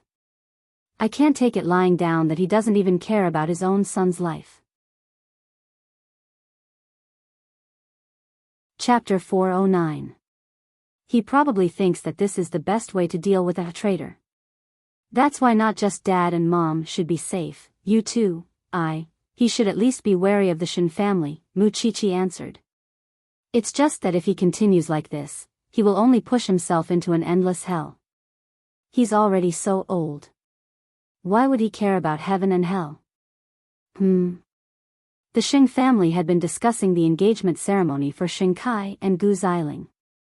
It had been set for the 15th of next month, but seeing that the previous engagements did not end well, Xingkai suggested to the Gu family that they should just get married. Either way, he had set his mind on Gu Xiling as his daughter-in-law. While the Gu family was afraid of being rude, old Xing did not care about such trifles, and told Mama Gu over the phone, Xiling's visit to the Xing family is the same as announcing to the world that she is the Xing family's daughter-in-law. It's the same as an engagement, and it is only right for them to get married. The Gu family was also afraid of causing trouble, and so agreed to old Xing's suggestion. That was why the two youngsters were being toyed around by the older generation like toys. Third brother could only sigh when he saw the scene at home. No wonder eighth brother was willing to bear the name of a traitor just to cut ties with the Xing family. Wouldn't anyone go mad at the old man's control over his children? To prevent old Xing from arranging his own marriage, third brother felt that he should be more proactive and find a rich young lady of equal status. At the very least, he should like her, right? Looking at Gu Xiling's second brother, he felt his scalp prickling and his heart trembling. Xingkai appeared to be submissive on this matter, but it was not difficult to tell from his conversations with third brother that something had changed in his heart. After all, he increasingly felt that he was in this predicament today because Xing Xiao had selfishly abandoned the Xing family. He had to take over Huang Yao and Gu Xiling. The pressure was making it harder and harder for him to breathe. He would go mad sooner or later, wouldn't he? Mu Qiqi assumed that old Sheng would be wary of the Shin family.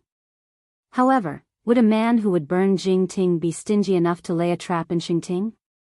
Since Mu Qiqi had been borrowed by the forensics lab for a period of time during the start of the semester, she found the atmosphere of the school a little weird when she returned. Of course, she had always been a loner and did not have any good classmates. The boy who had chased after her with a banner had disappeared without a trace. She did not know if Xiao Xiao had told him to get lost behind the scenes.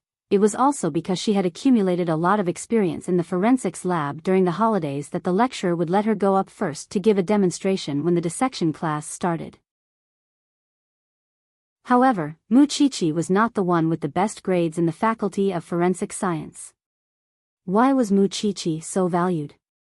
Feng Shanshan was the one with the best overall grades. She had a pretty face and a rich boyfriend. She was also quite popular in the school because of her versatility. During the first semester of her freshman year, there were many rumors about Mu Qiqi. Although she entered the school with high grades, she did not show a strong ranking. After all, there were too many masters in Enchanting University. However, ever since she followed her tutor to the criminal investigation team to be an assistant during the holidays, the atmosphere of the entire forensic science faculty had changed. Her tutors and professors were mentioning her more and more as well. The girls gossiped about Mu Qiqi more and more, especially Feng Shanshan's group. I don't know why Mu Qiqi is so smug. Everyone was wary of her before because she was the crown prince's woman. But now, does she really think she's something? That's right. Her grades are not as good as our Shanshan's, and she is not as pretty as our Shanshan. Most importantly, our Shanshan can sing and dance and is brimming with talent. But why are the lecturers treating this bastard with two fathers as a treasure? Shoo, keep it down. Her uncle is the mayor of Jianchuan after all. That's her uncle, not her father. Isn't her father a cripple? A group of girls were gossiping about Mu Qiqi in the washroom. They seemed to find her an eyesore. Why don't we think of a way to teach her a lesson? They quickly came to a consensus. But the real Feng Shanshan did not want to join such a fight. She had people to stand up for her, which was why she was the proudest. Mu Qiqi was smart and not easy to get close to. They would definitely fail if they tried to teach her a lesson using traditional methods. Therefore, this group of girls came up with a very vicious move. Wasn't Mu Qiqi close to the lecturer? Then they would pretend to be Mu Qiqi and post it on the school forum, exposing the lecturer's private affairs. They would form a group of 3. One would write the content, one would check for bugs, and the last would find a remote internet cafe to post it on the school forum. And they would do it in the middle of the night. So, the next day, Enchanting University's forum exploded. An alumnus named Zhilai Nongtang had posted a post that alluded to the lecturer of the forensics faculty. As soon as the post was posted, someone deliberately led people to guess that the alumnus was Mu Qiqi. The incident soon reached the lecturer's ears, and she called Mu Qiqi into her office with a red face. Qiqi, I've been treating you well, haven't I? How could you bite the hand that fed you? Mu Qiqi was puzzled. I don't understand, Professor. What do you mean? The lecturer took out her phone and threw it at Mu Qiqi. See for yourself. Mu Qiqi picked up the phone and read it, before explaining to the lecturer, I didn't post it.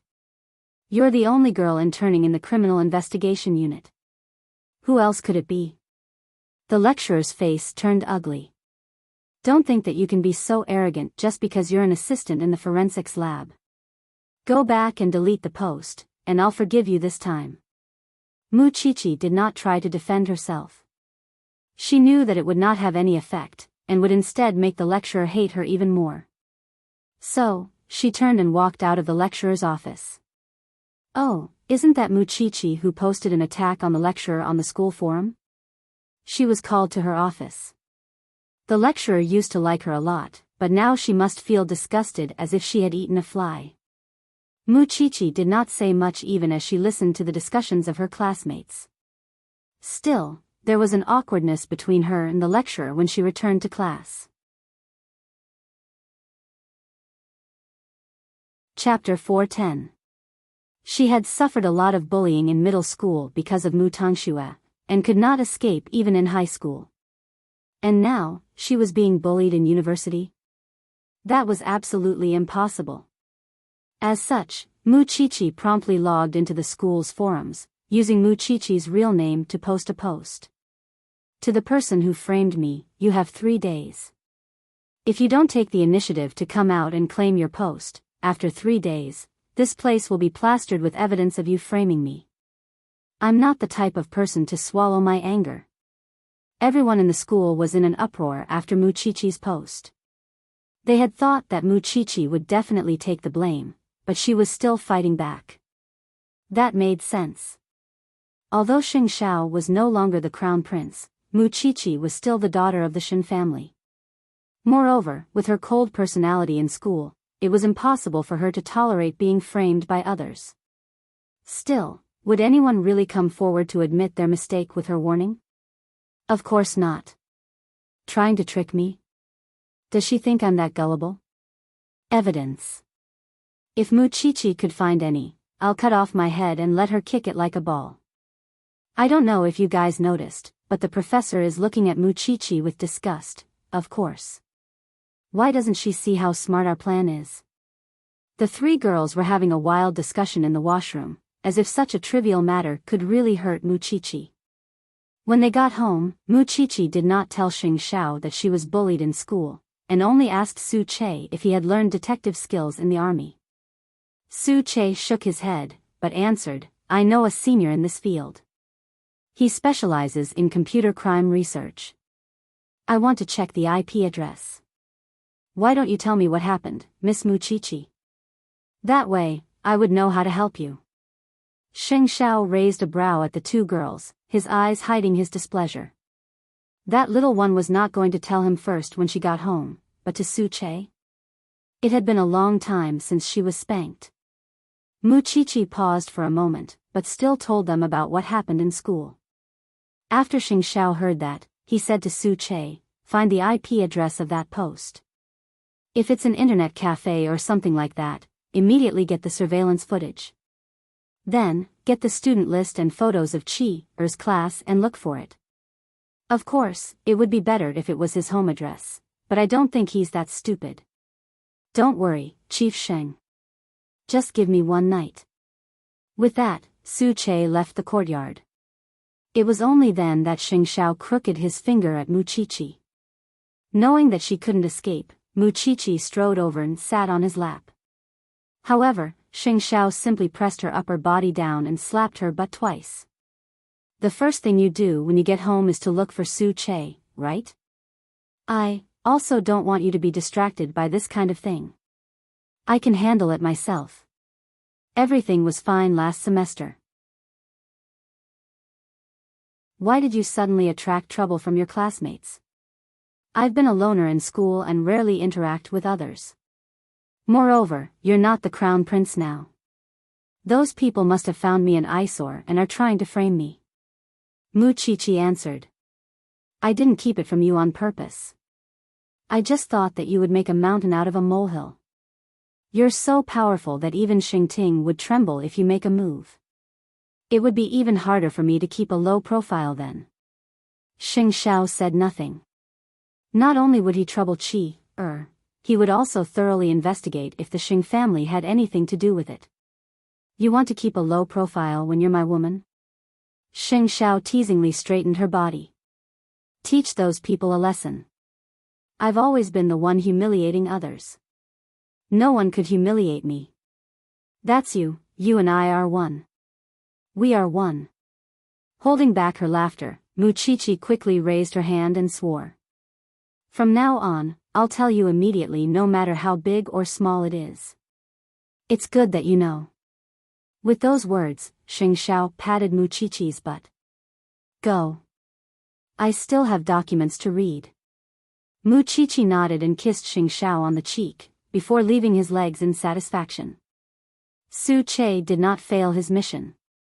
In just 1 night, he had not only obtained the IP address of the culprit, but also obtained the surveillance footage of the internet cafe. He had also successfully verified which of Muchichi's classmates had caused such a ruckus. The next morning, Muchichi smiled when she saw what Su Che had sent her. Looks like you're a strengthened version of Jing Yun. You're as fast as Jing Yun, and you're even better than Jing Yun. You're the one Xiao Xiao chose after all. Su Che said nothing and simply stared at Xing Xiao. Noticing that he was tired, Xing Xiao told him, go back and rest. You don't have to report to me in the morning. Thank you, Chief Sheng. Having gotten the evidence, Mu Chichi had an idea of what those people were up to. Still, most of the students in the school were doubtful that Mu Chichi could find the culprit. Most of them believed that she was pretending to be innocent to divert attention because things had gotten out of hand. But the truth was that it was all a show she had written and directed herself. Of course, Mu Chichi did not show it immediately even though she had gotten the evidence. She would have to wait until the third day for things to get interesting. As expected, there was no reaction under Mu Chichi's post even after 2 days. The culprit was fearless, and Mu Chichi probably could not find any evidence either, could she? I really want to know if Mu Chichi could really produce evidence tomorrow. How could she clear herself of insulting a student like her mentor? Mu Chichi was now the target of public criticism. That post was simply too powerful, and it was understandable for students to attack each other since it was the impulse of youth. However, her mentor had always been so kind to Mu Chichi. How dare she humiliate others behind her mentor's back? There was no way she could clear herself of such a thing. Over the last 2 days, her mentor's expression was as ugly as ever, especially when she saw Mu Chichi. It was as if the fire in her heart was suddenly ignited. She could not hold back her sarcasm in her words. Everyone in the faculty was watching her make a fool of herself. After all, Mu Chichi was still acting so aloof even without the crown prince's support. It was no wonder that she was being taught a lesson. Mu Chichi should have her lessons outside the classroom from now on. Her mentor is in a bad mood for the entire class when she comes in, and we're in trouble too. That's right. I really don't know what she's thinking. Our mentor is so kind to her. Meanwhile, Feng Shanshan and the others were lifting brows at each other. They felt that their plan was a success when they saw how much everyone hated Mu Chichi. Chapter 411. That afternoon, halfway through class, the forensics lab sent someone to look for Mu Chichi. They asked her to help out at the forensics lab after class. Because of the shortage of manpower recently, the professor needed her a lot. But because of the post, Mu Chichi was mocked from all sides. You should call the professor at the forensics lab and tell him about Mu Chichi's situation. How can someone like her be the professor's assistant? Mu Chichi's tutor did not let her go this time. She warned Mu Chichi directly, "You are a student after all. Since you are in school, you should focus on your studies. Don't go out every few days." How am I going to explain this to the other students? Teacher, the professor only told me when class is over. Are you going to control my time too? Mu Chichi retorted. Look at your arrogant attitude. You are just a freshman. Don't you know what humility is? The premise of respecting others is that they respect me too. Mu Chichi was neither humble nor pushy. If there is nothing else, I will leave first. Wait. Feng Shanshan and the other 4 girls walked towards Mu Chichi. You have really opened my eyes. You are born with 2 fathers from the start. We really can't afford to offend you, right? The teacher is educating you for your own good. But you are still trying to take advantage of me. Who gave you the courage? Mu Chichi's expression was not as calm when she saw them walking towards her. But she laughed. Your house is in the south of the city. The internet cafe is in the north. It is a 3-hour drive. You are really generous. The girl's expression changed when she heard that. But Mu Chichi did not say anything else. She turned and left. What did she say to you? You are so scared. Did she threaten you? The girl shook her head. She thought about it carefully and felt that Mu Chichi was trying to trick her. Mu Chichi did not have any evidence at all. Otherwise, if she knew that she went to the internet cafe in the north of the city, why didn't she just post the evidence? She was clearly trying to scare her. So, she felt at ease and continued to think of another way to frame Mu Chichi. And their mission was to chase the annoying Mu Chichi out of Enchanting University. After class, Muchichi went to the forensics lab to help the professor examine the newly discovered dismembered body. When the professor saw her, he asked, "Did you suffer from campus violence?" Muchichi was stunned for a moment before she smiled. "Professor, do you still care about this? You're actually very gentle. You just don't like to interact with others. In the eyes of others, you're a little unsociable. Plus, your relationship problems have given you a halo, so it's normal for you to be ostracized." The professor answered Muchichi's question as he pieced the corpse together. "Then, Professor, do you also think that I'm the kind of person who posts on the internet? You have classes in the day and come to my forensics lab at night. When you go home, you have to spend time with your boyfriend. I really can't think of any other time for you to do such things," the professor replied. "Just solve it properly. Don't worry too much about it." "Professor, how did you know?" "Your tutor called me and asked if I wanted to change to a student with better grades." Muchichi was helpless after hearing that. To think that her instructor was so vengeful. "Do you know what I said to her? She has no bearing as a teacher. She's already a few decades old and has no ability to distinguish. I hope she'll be fired soon." "Thank you, Professor." "What are you thanking me for? Hurry up and help me. This is a serial murder case, and the higher-ups have given us half a month to solve it. The police have brought back a whole car of corpses, and we have to ascertain the number and identity of the victims as soon as possible." All right. Muchichi and the professor worked for 6 hours starting in the afternoon before they finally pieced the corpses together. There are 2 males, 2 females, and a child. In other words, a family of 5 was killed. At the moment, we're missing the heads of the 5 corpses, the right hand of the male, and the internal organs of their bodies. It's as if they were slaughtered fish, completely hollowed out. The way the corpses were cut open is also very strange. It's not from the front, but from the side. The professor nodded when he was done reading, and told Muchichi, "You've worked hard today. Go home. I'll handle the rest." Muchichi nodded, packed her things, changed her clothes and left the team. Outside, Xing Xiao was driving his little one to get off work. "Why are you here all of a sudden? I called you, but you didn't answer. It's a big case, and I've been piecing the corpses together all afternoon, so I didn't pay attention." Muchichi replied. "How did the school react today?" Muchichi did not dare to be rash when she remembered her promise to Xing Xiao yesterday. Hence, she told Xing Xiao everything that happened in school today, including how her tutor was troubled.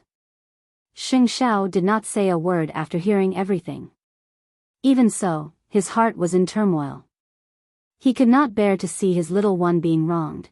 When released the evidence tomorrow, he would first make an example out of the girl who framed Chi-er.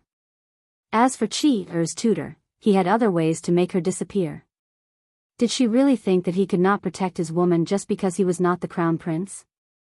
The next morning was the 3rd day that Muchichi had promised to release the evidence. Many people were waiting in the forum to see if Muchichi would really release the so-called evidence. After all, the culprit did not come to claim the post that humiliated her tutor from start to end. The campus group was also in an uproar. Is Muchichi coming or not? Isn't she still in class? Will she release the evidence? I think she's the culprit. I also agree. What evidence can she produce? Isn't she just trying to divert everyone's attention? Feng Shanshan and the others were always online and scrolling through the campus forum, because they wanted to know if the coward Muchichi really had evidence. However, there was no news from Muchichi even after noon. Everyone cried out in disappointment. I should have known it was Muchichi's trick. I shouldn't have trusted someone like her. She even dares to diss her tutor. Muchichi, you should just come out and apologize. It's so embarrassing. However, when everyone went to lunch, Muchichi's post was finally updated, and the students who were having lunch suddenly saw the so-called evidence. Look, everyone. Muchichi has updated her post.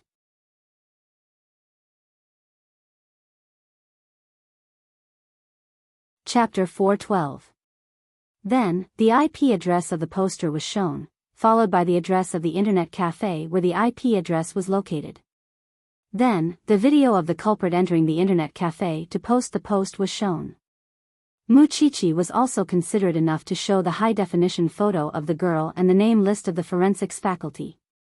That way, everyone would have an idea.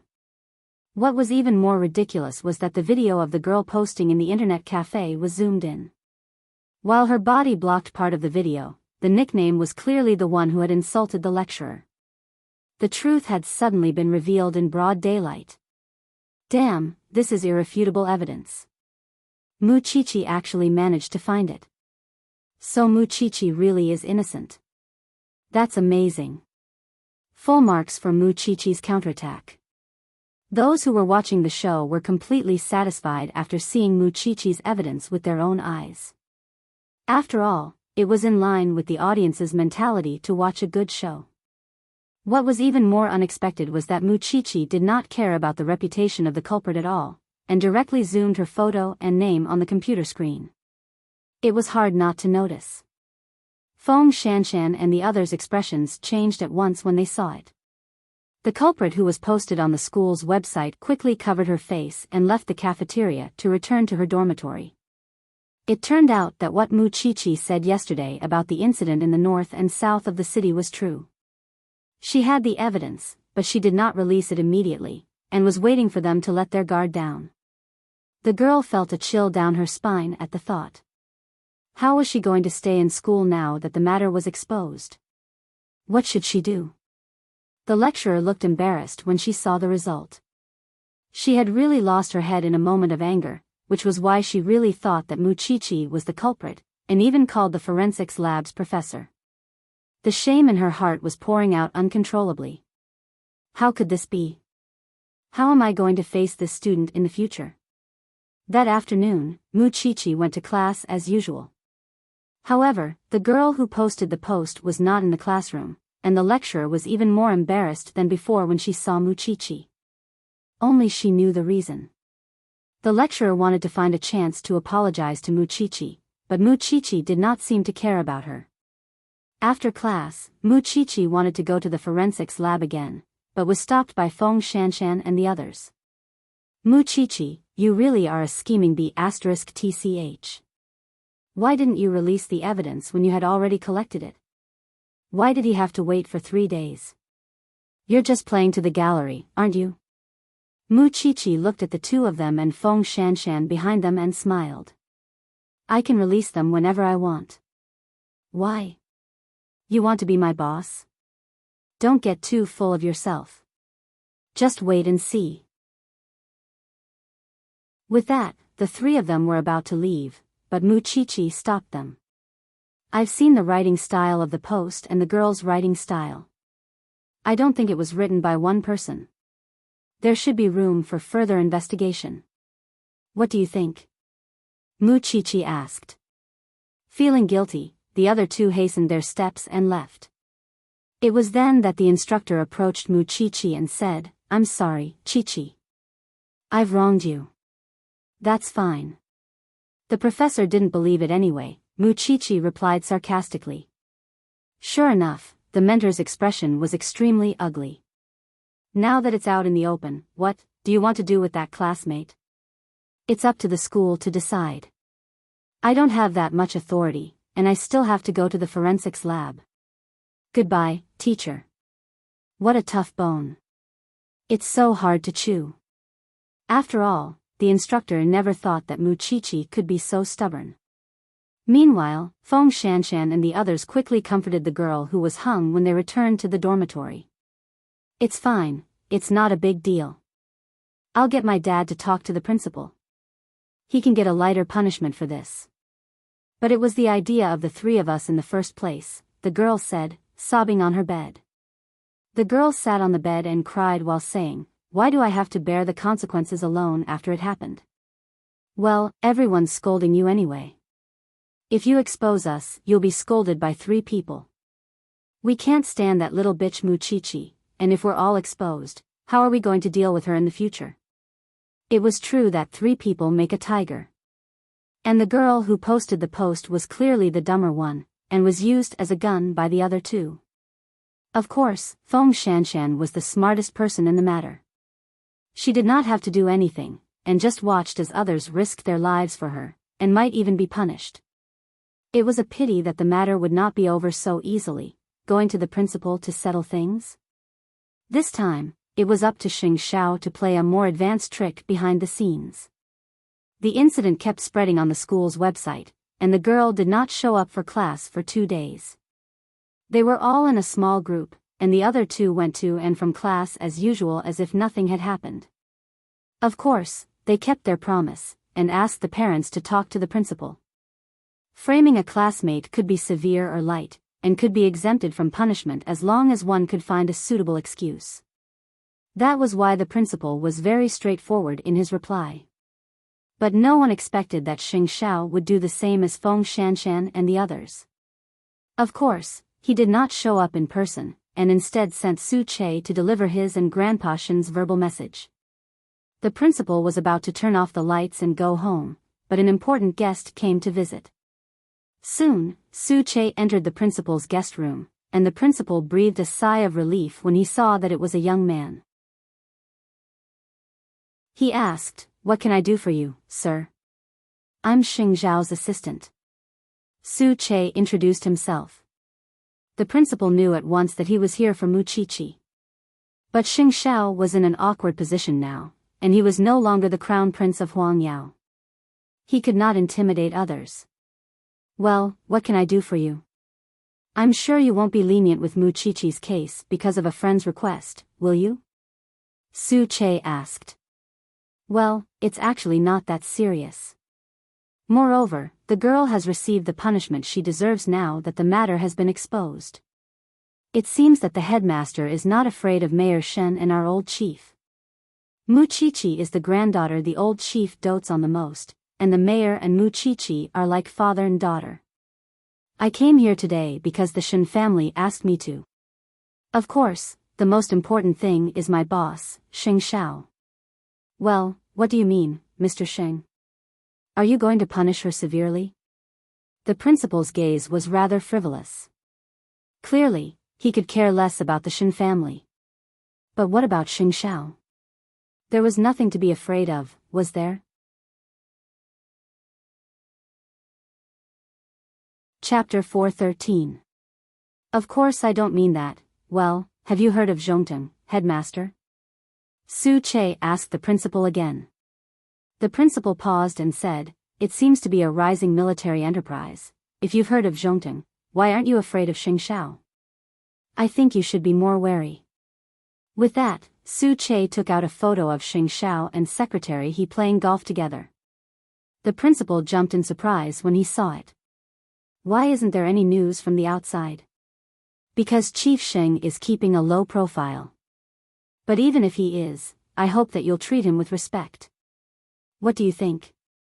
Of course, you could insist on your own opinion and not believe what I say, although it would be a little awkward when the time comes. It would be weird if the principal did not understand such a strong threat. Our CEO Sheng doesn't need special treatment from you. As long as this matter is dealt with according to usual practice, it will be fine." "I understand." The principal quickly whipped out a handkerchief and wiped the sweat off his forehead. After all, he knew very well that the Shen family and Zhongteng would be the most prominent family in Jianchuan in the future. Moreover, the frightening thing about Xing Xiao was that he could turn something rotten into something magical at any moment. Moreover, Chief Xing doesn't want the outside world to know his identity, and hopes that you can keep it a secret, headmaster. That I can do. Well, we'll be waiting for your news. With that, Su Che even reached out to shake the principal's hand. He did not think that he was shockingly strong, but saw that the principal's entire palm was white when he pulled his hand back. He was a tough nut to crack. The principal felt cold sweat all over his body. He could not afford to offend either side, but if Su Che was telling the truth, Xing Xiao was certainly more frightening. This matter must be handled properly. Feng Shanshan's clique thought that they had already spoken to the principal, and all they did was find an excuse to apologize and say that it was April Fool's Day in advance. They did not think that the matter would blow up so much, and would cover it up a little. Even so, would things really go as they wished? Don't worry, Nguyen. We've already arranged things for you with the principal. After this matter blows over, no one would notice you. The girl called Nguyen believed in her best friend. However, the school still had to make a decision on the punishment. They had thought that the matter would be swept under the rug with an apology. However, the female student had framed a fellow student and caused a huge negative impact, tarnishing the reputation of her faculty. That was why the school had decided to give her a demerit, and she would have to publicly apologize to Muchichi and the teacher involved. A demerit was tantamount to a stain on a student's record. Therefore, the school would not consider students who were punished for any further studies. After seeing this result, the small group was dumbfounded. Hadn't he already gone to work with the principal? Why did it still become like this? When this result came out, the girl named Nguyen completely lost her balance. It was clearly the idea of the three of them, but now she was the only one who had to take the blame. The other two knew that she was upset, so they tried their best to flatter her. However, no matter how prepared they were, they could not prevent Nguyen from returning home, could they? She cried and told her parents what had happened. Her parents slapped her twice. Are you crazy or stupid? How could you do such a shameful thing and take the blame for the other two girls? They are clearly using you. Can't you see? Moreover, you still have to do such a low-level thing like framing a fellow student. You wasted my money to get into such a good school. Go apologize to Muchichi. Also, don't hang out with your small group anymore. Make this matter public, and no one will have a good ending. Let my daughter take the blame alone? What kind of rubbish parents taught a rubbish daughter? All in all, Nguyen thought about it all night and felt that her parents' words made sense. Why should she be the only one crying when something happened? Moreover, she had noticed more than once that the other two and Feng Shanshan were having fun behind her back, never caring about her feelings. Instead, it was better for everyone to be sad. So, the next morning, Nguyen was waiting for Muchichi at the school gate. When he saw Muchichi coming in from the school gate, he walked up to her and said, "Muchichi, I'm sorry about this. I apologize to you." Muchichi looked at her, and then at her parents behind Nguyen. So, her parents came with her. Perhaps, that was why she had the courage. The punishment is out. I have gotten my justice. Since you have apologized, I won't pursue it anymore, Muchichi said honestly. I just hope that you won't do such senseless things in the future. You are an adult now. Be more mature. I understand. I will give you an explanation. Nguyen said sincerely to Muchichi and returned to her parents' side. Then, she posted the video she had recorded at home on the school's website. The framing of Muchichi was actually planned by me and the other two girls. At that time, we just couldn't get used to Muchichi's arrogant look, so we wanted to teach her a lesson. I never thought that things would develop to this point and that I would be directly exposed. Perhaps, this is what they mean by, if you don't want people to know, don't do it. I'm posting this video today not to shirk my responsibility, but to the other two masterminds, please step forward and say a few words. After the incident, you let me take responsibility for the whole thing on my own. I feel like I can't handle the burden. Since 3 people are in the wrong, please step forward bravely. My 2 best friends, Fang Rong and Lu Jingjing. After the incident was posted, the school's website exploded again. This was a godly plot. One person implicated a small clique. This Nguyen will come out and take the blame. After the appraisal, the other 2 cowards dare not come out and admit it. Damn, cliques are so powerful now. They don't even need to resort to such lowly means to bully people. The freshmen are so free. The other 2 girls almost exploded when they learned that they had been exposed. None of them expected Nguyen to have such a trick up her sleeve. And Feng Shanshan, whom they had been supporting, was nowhere to be found. Chapter 4:14. Mu Qiqi saw what happened to those three, as well as the disdain the entire school had for them. That was probably Nuanyuan's so-called explanation for her. However, Mu Qiqi did not have the time to waste on them, because there was new development in the case of the family of 5 that was wiped out. The 5 people only appeared to be a family, but after a DNA check, it was found that they came from 5 different families. However, the police did not receive any missing person reports around the area where the bodies were found, so the case became even more mysterious. The fact that the 3 of them could deal with each other when they fought each other was a relief for her, and she did not have to do it herself. Still, everyone was standing up for Feng Shanshan, but she was indifferent when her friends were in trouble. She went to class as usual, but this time, her follower seemed to have changed. Although Feng Shanshan was not involved in the matter and there was no direct conflict between her and Feng Shanshan, Mu Qiqi was wary of the girl in a way that she herself could not understand. With the truth revealed and the school meting out a corresponding punishment, the matter seemed to pass peacefully. However, a few days later, the tutor of Mu Qiqi's class informed the students that she was pregnant, and that she was planning to quit her job and go home to nurse the baby.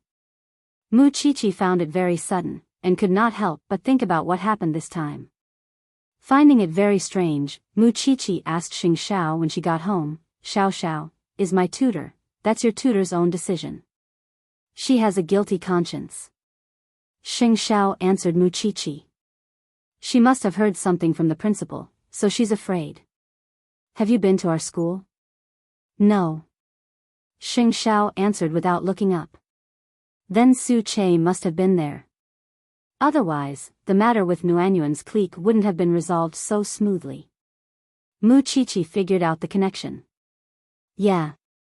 Xing Xiao never hid his love for Mu Qiqi, and there was no need to hide such things from the little one. Still, he had to carefully investigate whether Feng Shanshan was in contact with the Xing family. The next day, the new tutor was already in place, and the 3 girls who had caused trouble for Mu Qiqi had all applied to change faculties, probably because it was too embarrassing. Right now, Mu Qiqi's main focus was on the 5 corpses. Who were those headless corpses? What kind of grudge did the murderer have against them? Most importantly, how perverted was the murderer to kill 5 people and make a family out of them? When class was over, Mu Qiqi rushed out of the school.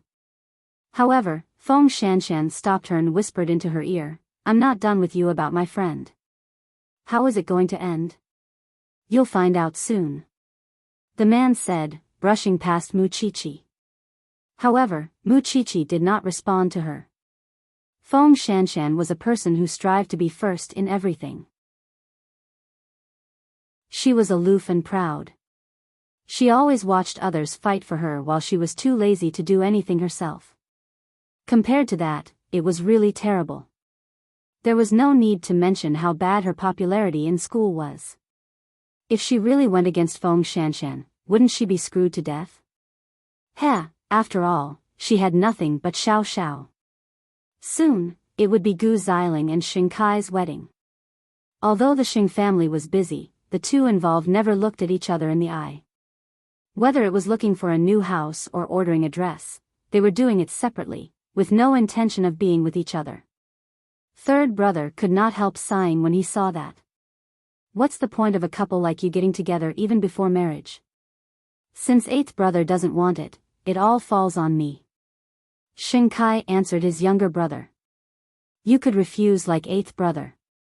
And then my house would be burned down? Xing Kai laughed mockingly. Actually, it's not that bad. At least, Gu Xiling is beautiful, and there's something redeeming about her. Third brother shook his head, feeling upset inside. That was why he wanted to have a drink with Xing Xiao. Second brother, if there's really no way to change things, you could cultivate your liking for Gu Xiling like before. Xing Kai shook his head. Before, he did not know Gu Xiling's heart because he did not know her well. Now that he knew, he could only marry her and keep her as a vase. Or was he supposed to open his heart to Gu Xiling? Knowing that Xing Kai did not want to get married, Gu Xiling came to him a week before the wedding. I know you don't want to be with me either. It's too much to force us to get married. That's why I want to come to an agreement with you. What's the agreement? Either way, your grandfather wants you to marry me so that our families can use each other's background to carry on the family line.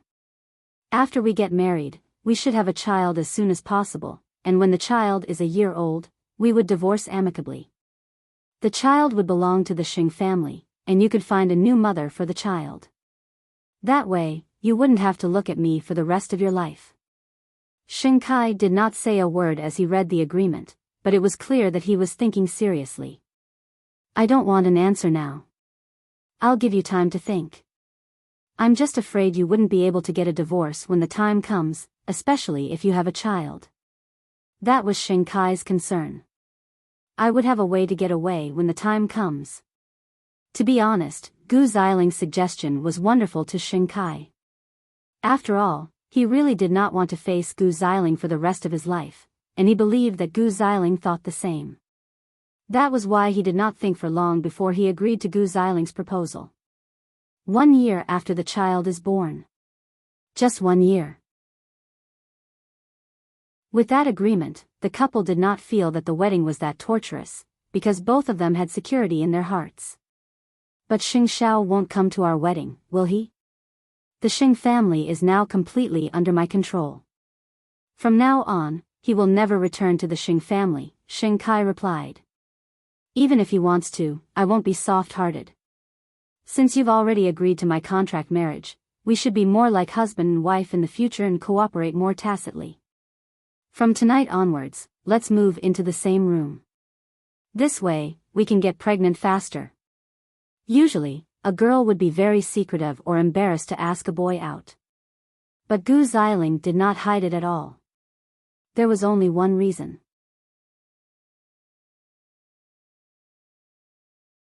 Chapter 4:15. Why would I reject you if you don't mind being a girl?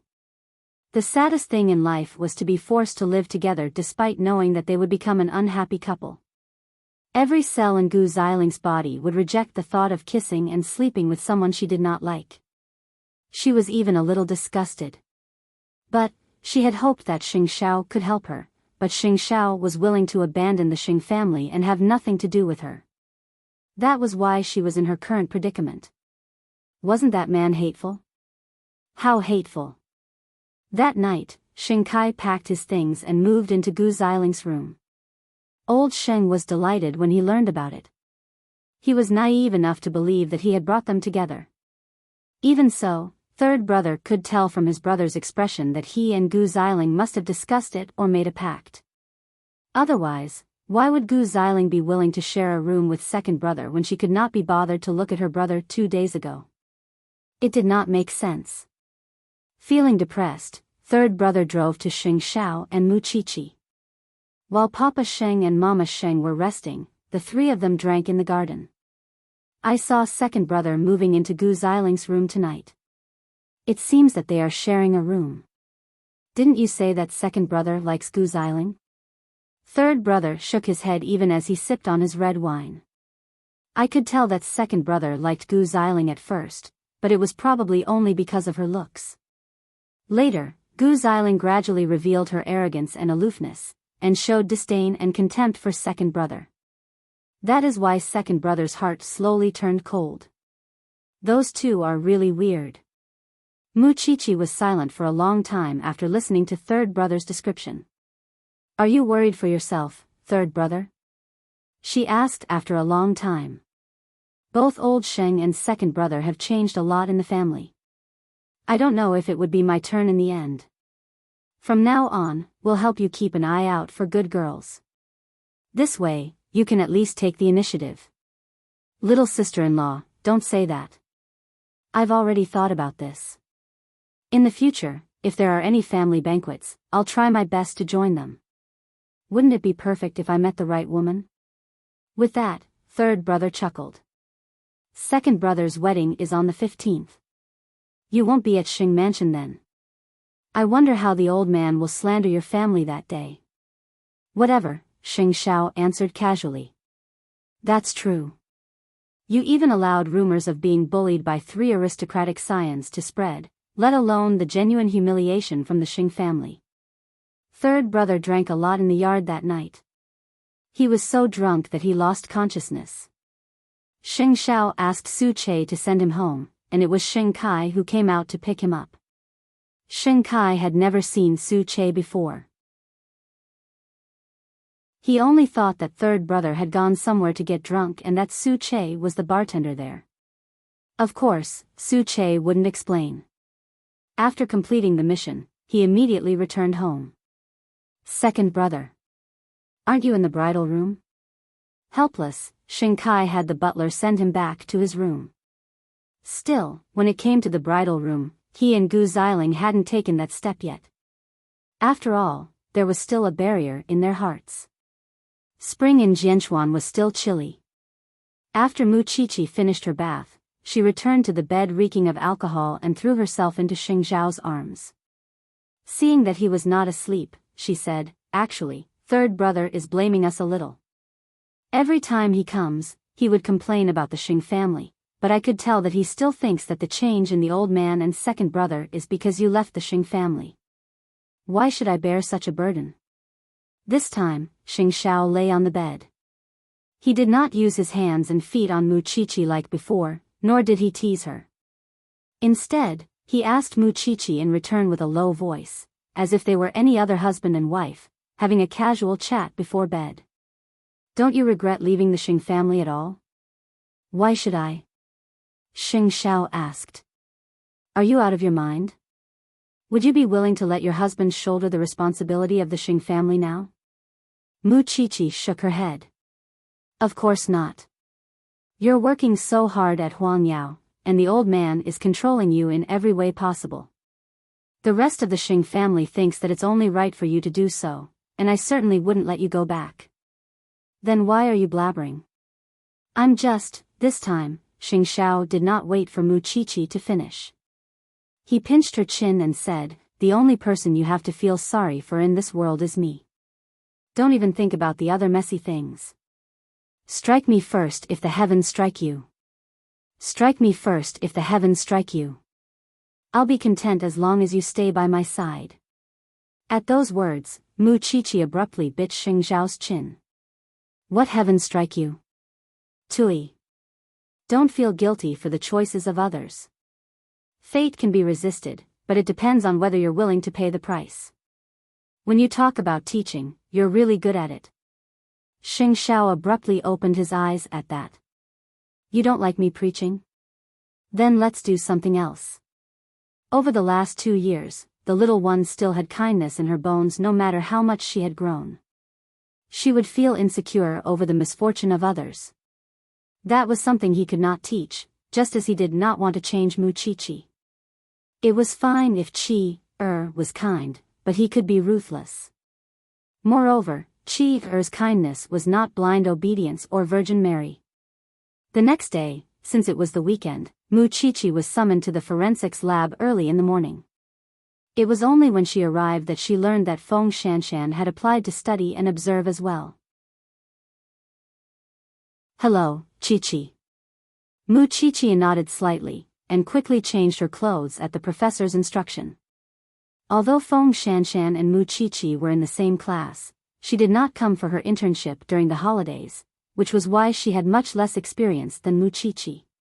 Although her results in theory were better than Mu Qiqi's.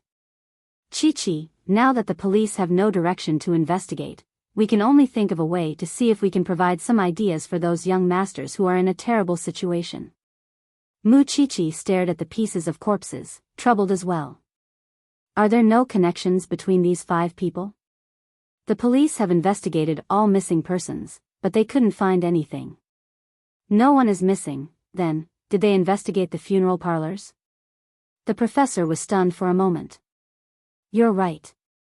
These 5 people don't have any obvious external injuries, but because their internal organs have been dug out, we can't determine the real cause of death. What if someone stole the corpses?"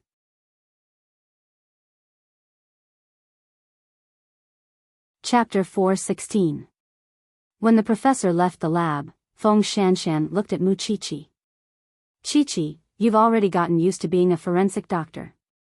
Mu Qiqi propped herself up by the pool and asked Feng Shanshan in return, didn't you say that you would make me pay for what happened to your companions? What's going on now? I didn't expect you to really take my words to heart. Feng Shanshan laughed. Those three asked for it. I only threatened you in a moment of anger. At that, Mu Qiqi turned and approached Feng Shanshan. I don't like being two-faced. I also think that it's better if we don't talk to each other, lest we disgust each other, don't you think? You're so petty, Mu Qiqi did not reply, but the professor returned to the lab. Seeing the strange atmosphere between the two, he seemed to have noticed something. Those young masters have already started their investigation. I believe there will be results soon. I just hope that there won't be more piles of body parts. Professor, I have another discovery. Go ahead, the professor said to Mu Qiqi as he washed his hands. Why are there only 2 adult males who lost their palms among the 5 corpses? And they lost their left hands.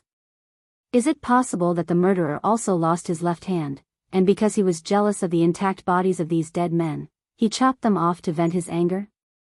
I'll let the police join the investigation. Now, let's check the body parts again and see if we can find anything new. Feng Shanshan, come and help, the professor ordered. When Feng Shanshan saw Mu Qiqi calmly walking around the corpses with a magnifying glass, she mustered her courage and went to the piles of corpses. However, no matter how much she did not want to admit defeat, she threw up in front of the pool after taking a look. It turns out that you're really a heroine. The professor could not help but praise Mu Qiqi. It was the first time she saw such a disgusting scene, but she was surprisingly calm. Mu Qiqi smiled and continued to look for clues and answers on the body parts. After vomiting, Feng Shanshan walked to Mu Qiqi's side.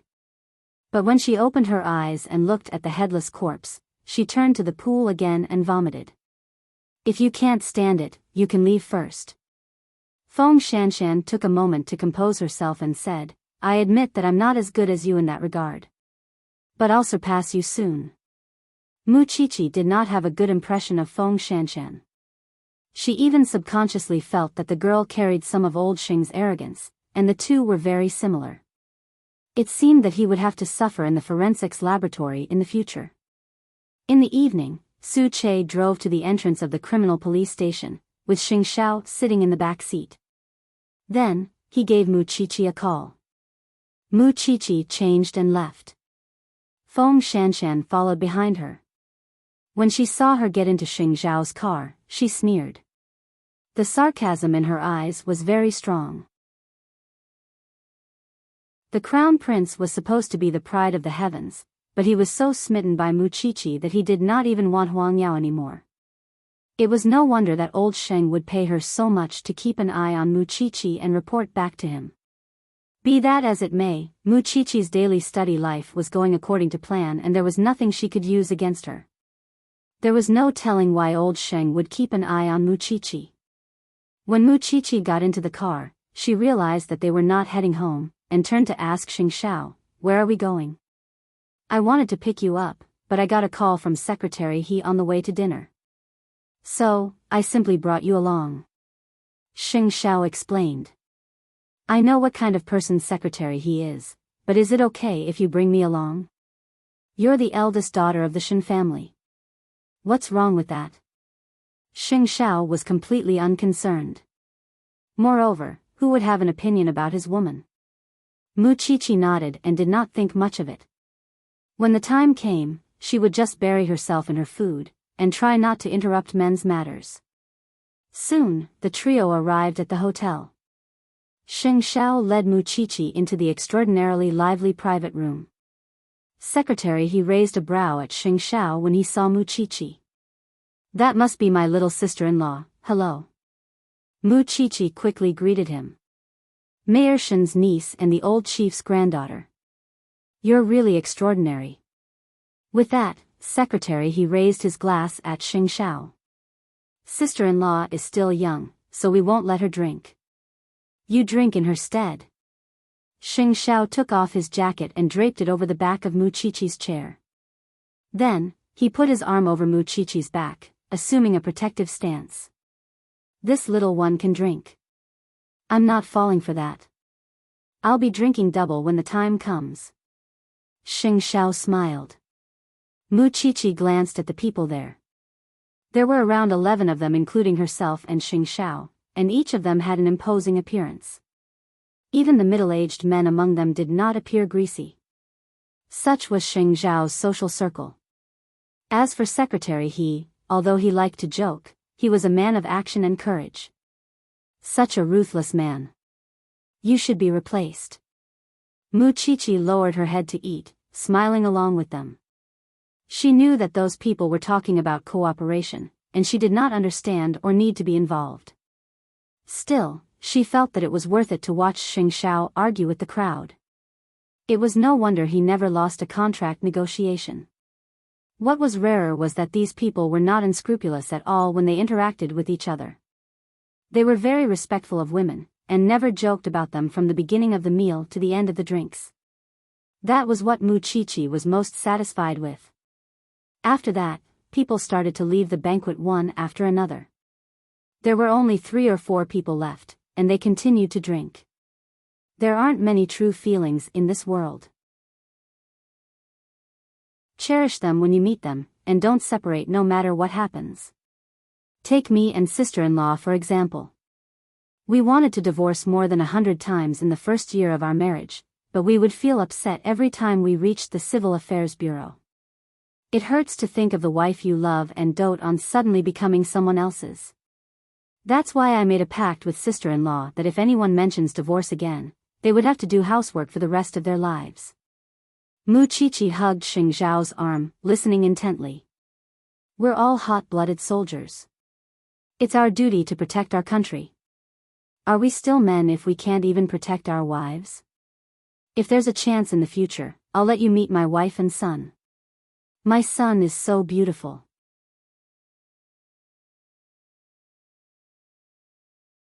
Chapter 4:17. No, I have to go home.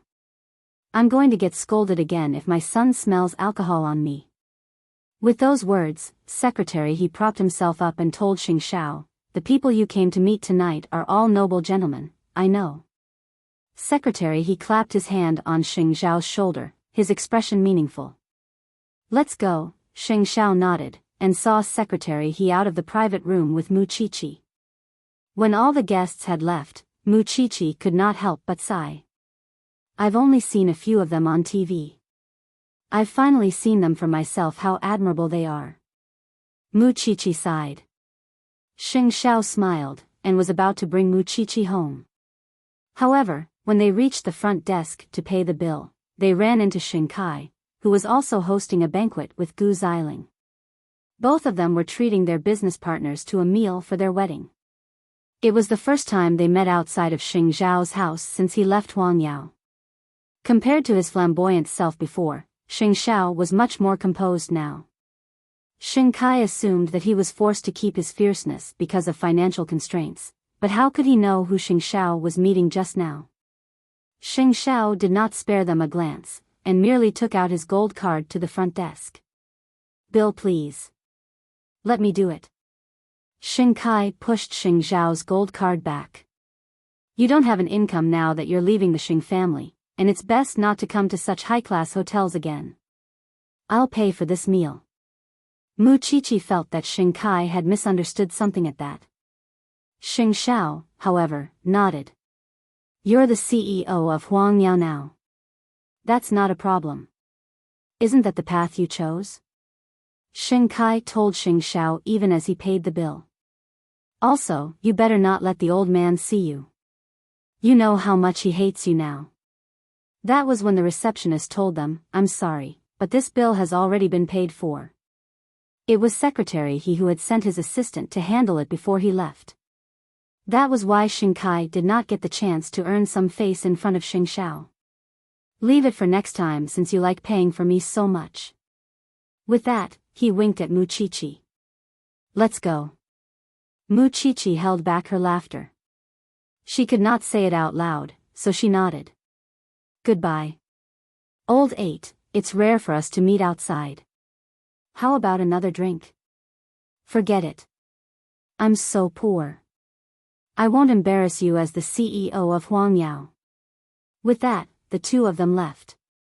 On the other hand, Gu Xiling stood beside Xing Kai and looked at him from the beginning to the end. Sure enough, after losing the halo of being the crown prince, he was just a profiteer who was greedy for money even for a meal.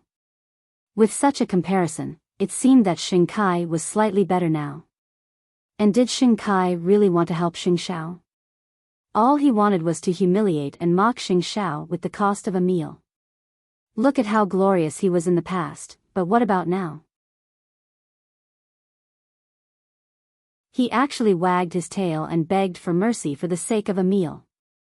But only Mu Chichi knew how much she wanted to laugh out loud. Her man's potential for black-bellied was really unlimited.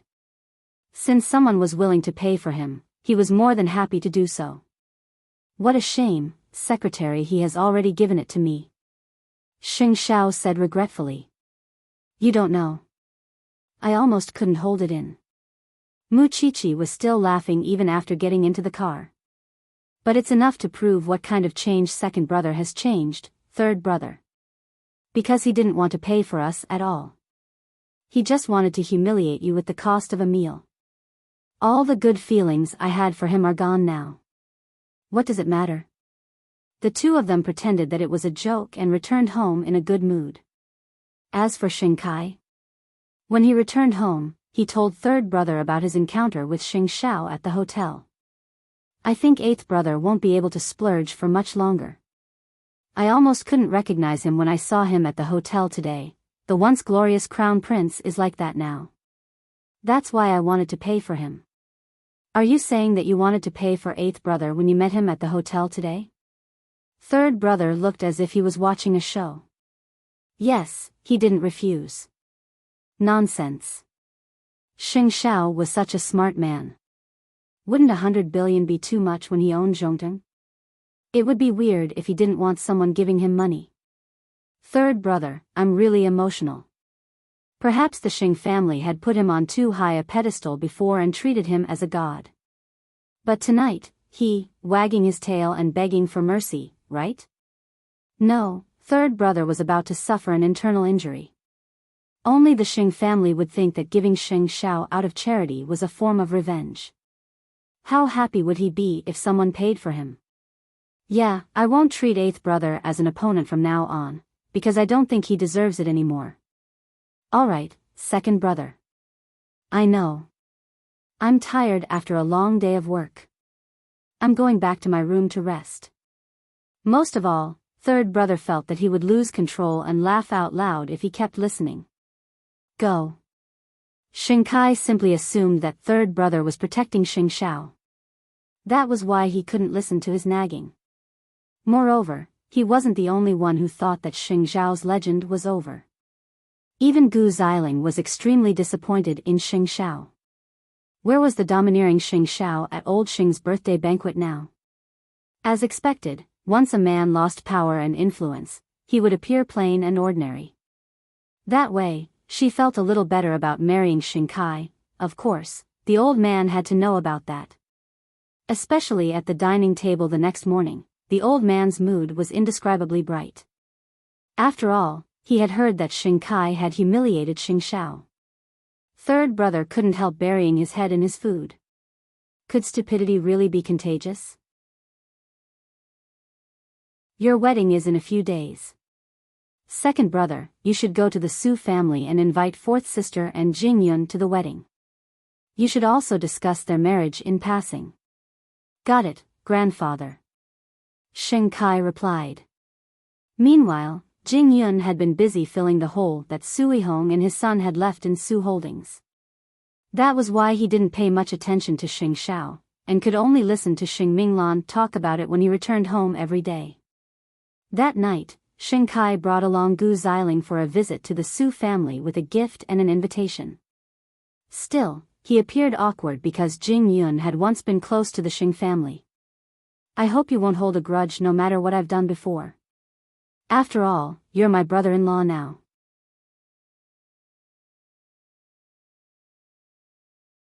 Chapter 418. It would be best if you could let bygones be bygones.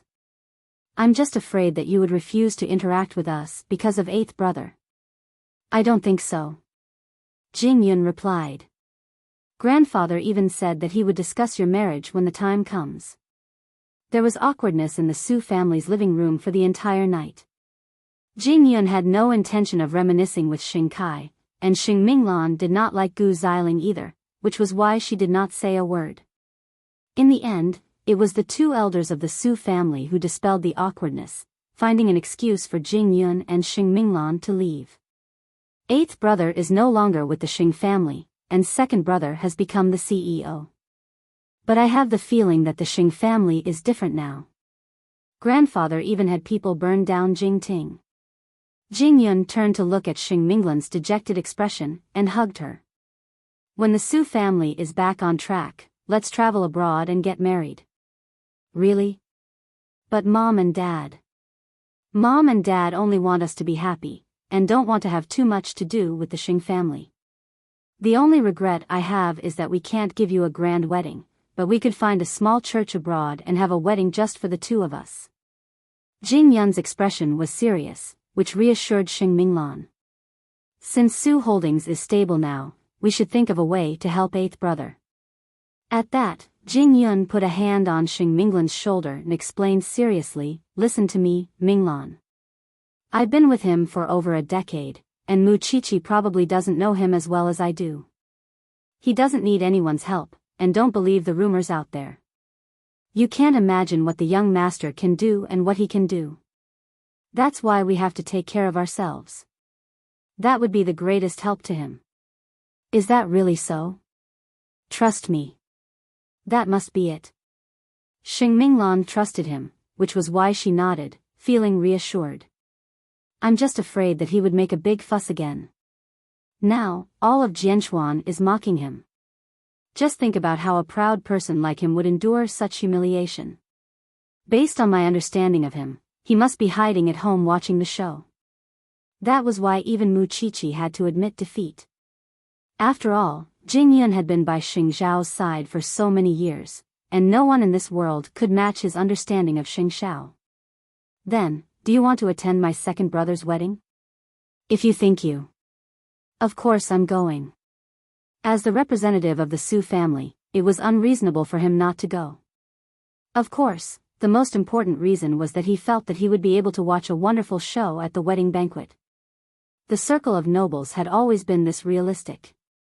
Come to think of it, Lu Qianqian felt that she should spend more time to talk to Mu Chichi. There were so many rumors about Xing Zhao in Jianchuan, and Mu Chichi was definitely in a bad mood. So, Lu Qianqian got in touch with successor training early and planned to drive to the Shen family. However, as soon as he walked out of the gate of Lu Enterprises, he saw Lin Mu and leaning against the stone pillar at the entrance. Lu Qianqian's heart immediately soared. Why are you here? Isn't school starting? I'm on vacation, so I came out to see you, Lin Mu and replied. I was going to see Mu Chichi, then I came at the wrong time. Lin Mu and said in disdain even as he opened Lu Qianqian's car door. Lu Qianqian smiled, and only said when she saw that he had settled in. Say, why didn't your school train your body to be smarter? Stop fooling around. Let's find a place to park. I only have 10 minutes before I return to the team. Lin Mu and explained. Just 10 minutes. Can't you go back to school earlier? How could I not worry if I don't see your ugly face? Lin Mu and pinched Lu Qianqian's cheek. I'm relieved now that I see you. Still, little Pepper, you've put on quite a bit of weight after not seeing you for some time. Get lost. Lu Qianqian was furious. At the same time, she felt sorry for him. If you lack anything in school, just tell me. I'm your best friend after all. I can still help you with such a small matter. I'm leaving. Lin Mu and took out a childish clay figurine from his pocket and put it in Lu Qianqian's hand. Then, he jumped out of the car and soon disappeared before Lu Qianqian's eyes. Lu Qianqian could only smile helplessly at the clay figurine. He made you so ugly. But what she did not know was how much effort Lin Mu and had spent to come out of the police academy to see her. Just because he had dreamt that old Lin was going to attack the Lu family. He was really worried, and that was why he ran out with all his might. But after one look at the little pepper, he ran back foolishly. The little pepper had unwittingly become his Achilles heel. In fact, was Lin Mu and not a concern for Lu Qianqian as well? It was as if he was a family member. Although she lived a busy life every day, Lu Qianqian still missed that bastard who would go against her every time they met. She was worried that old Lin would trouble him, worried that he would not have enough to eat or wear because of his pride, afraid that he would be bullied outside and have no one to back him up.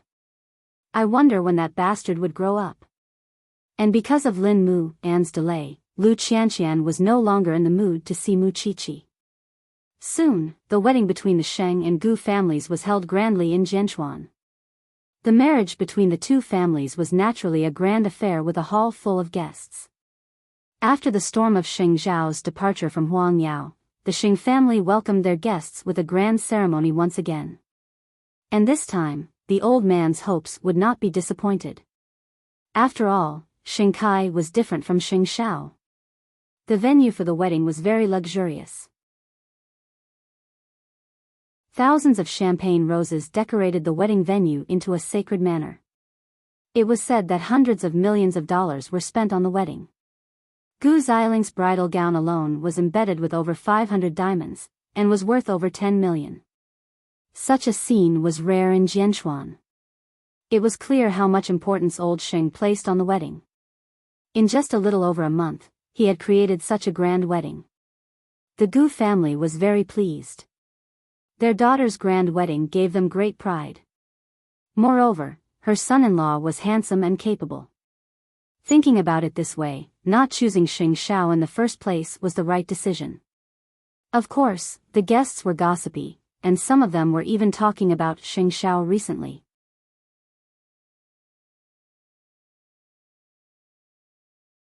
Chapter 419. That's right. You all must have heard about the news of the crown prince being humiliated endlessly. I wonder if he would come to the wedding today. He probably won't. After all, he's the one making a fuss about leaving the Sheng family. It was inevitable that the guests would mention Sheng Zhao's name, and the old man's face naturally darkened at that. There's no such person in the Sheng family.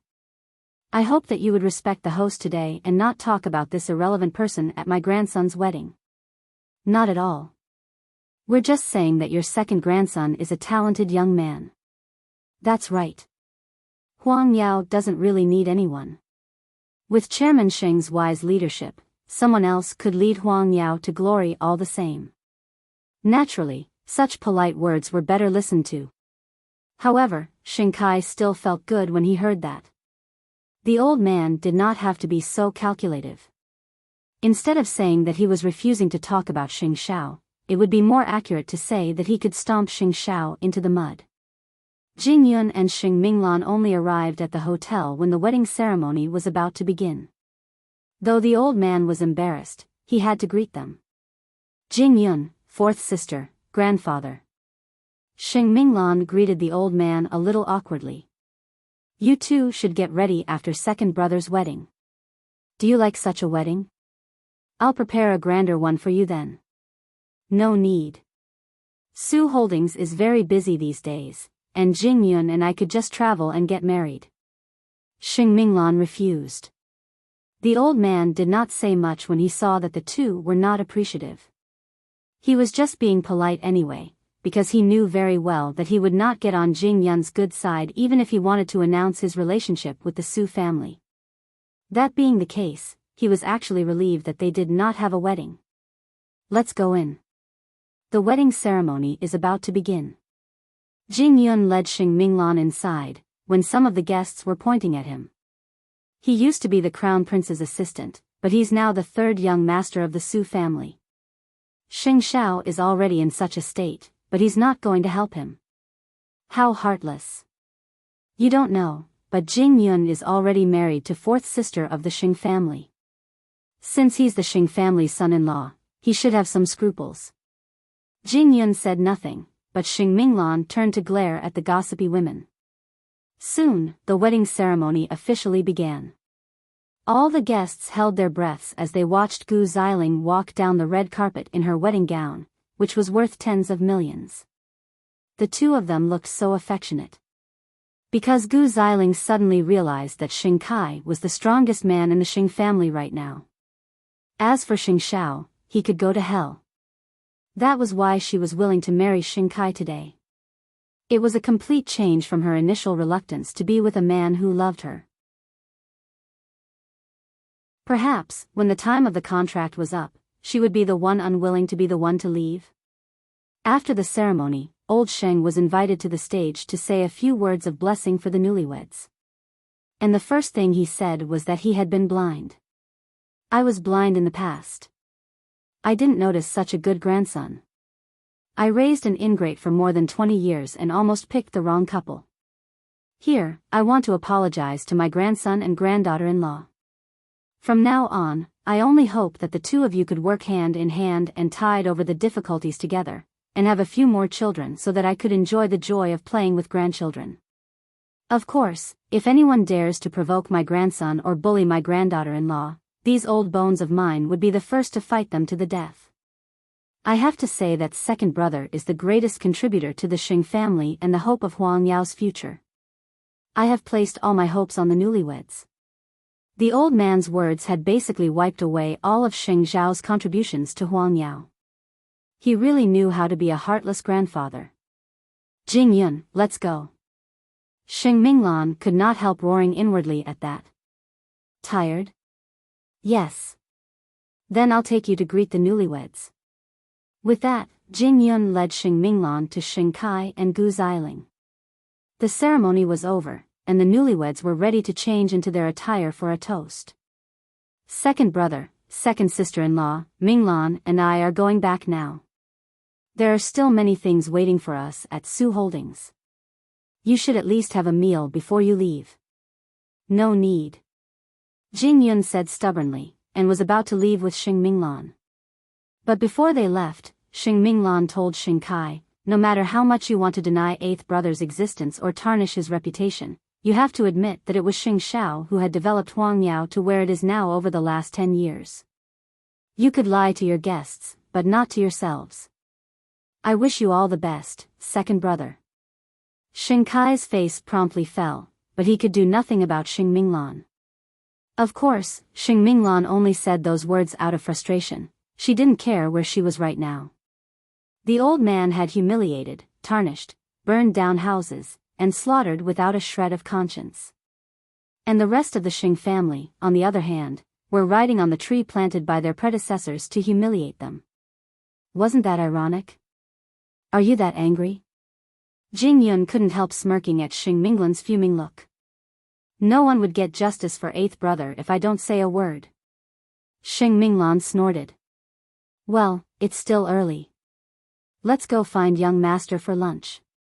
Okay. Xing Minglan nodded. Soon, Jing Yun called Xing Xiao to confirm where he was. Knowing where they came from, Xing Xiao gave Jing Yun an address. Xing Minglan soon realized that it wasn't the way to the Shen's residence, and asked Jing Yun, aren't we going to find eighth brother? Young master gave me the address. He's there now. Xing Minglan nodded and didn't ask anything else. It was only when they arrived at the front desk of Zhongting that they met the receptionist. Excuse me. Are you Mr. Jing and Miss Sheng? Xing Minglan nodded in confusion. The receptionist promptly sent them to the CEO's personal elevator and sent them directly to Xing Zhao's office. Chief Sheng, your guests are here. Come in. Xing Zhao's voice could be heard from the office.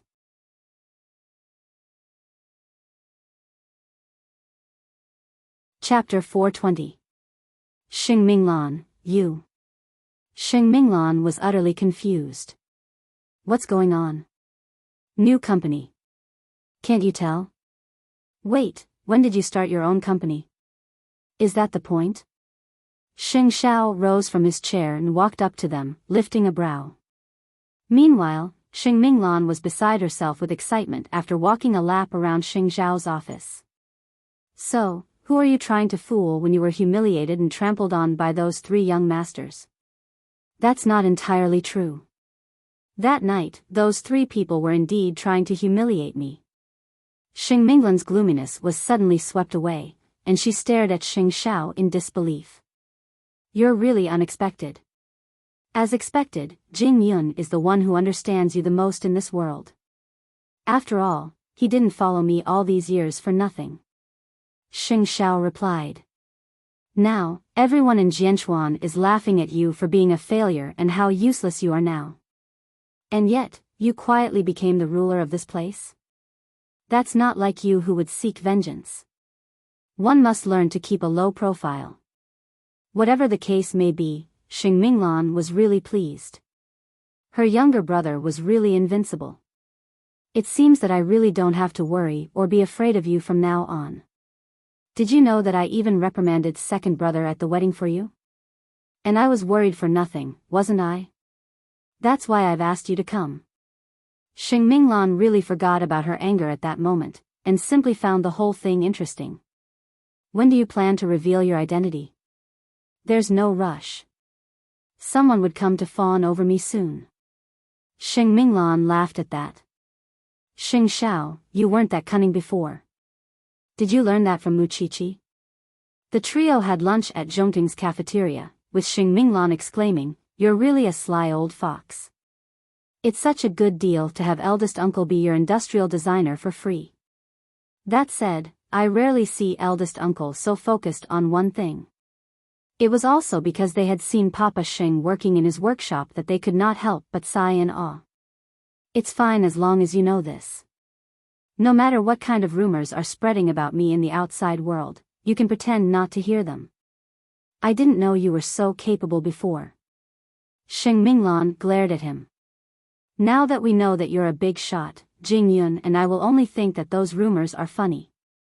We won't really take it to heart. She used to think that Xing Minglan was pitiful when Xing Xiao became like the rumors. But now, she was relieved. The 2 stayed in Zhongting until the day before Xing Zhao's meeting. On the other hand, Xing Minglan only understood half of the conversation between Jing Yun and Xing Xiao. That was why on the way home from Zhongting, Xing Minglan couldn't help asking, "I don't really understand the jargon you were using just now. Could you tell me in a nutshell what it means?" In short, young master is more powerful than before. Anyone in his circle could cause an earthquake in Jianchuan. Xing Minglan nodded. That's right. No wonder he looks down on Huang Yao so much. When the Xing family was humiliating Xing Xiao in all sorts of ways, he was walking to a height no one else could reach. I'm really worried that the old man would have a heart attack when this matter is exposed. That's none of our business. It was a significant day for the Xing family, both for Huang Yao and for Xing Kai.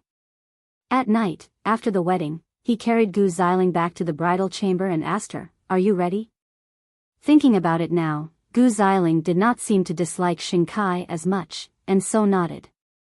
"Since you plan to have a child as soon as possible, we won't use contraceptives." Hearing this, Gu Xiling nodded her head again. Perhaps it was the effect of alcohol, or perhaps it was because they were dressed up, but they did not dislike each other as much at that moment. So, it was only after they entered the bridal chamber that Xing Kai realized that although Gu Xiling was living with her ex-boyfriend, she was still a virgin. Such a discovery was simply a pleasant surprise for him. That was why he could not help having sex with Gu Xiling again and again. Both of them hoped that they could have a child soon. But was it really that easy to have a child? Meanwhile, Xing Xiao was cleaning the strange smell on Muqiqi's body and listening to her talk about the case of the 5 corpses. Do you know why the 5 corpses were gutted from the side? Why? Xing Xiao asked cooperatively. Because the murderer used to be a fish merchant. A customer complained that he didn't clean the fish's organs properly, so he got into an argument with the customer. The customer yelled at him to kill him if he had the ability.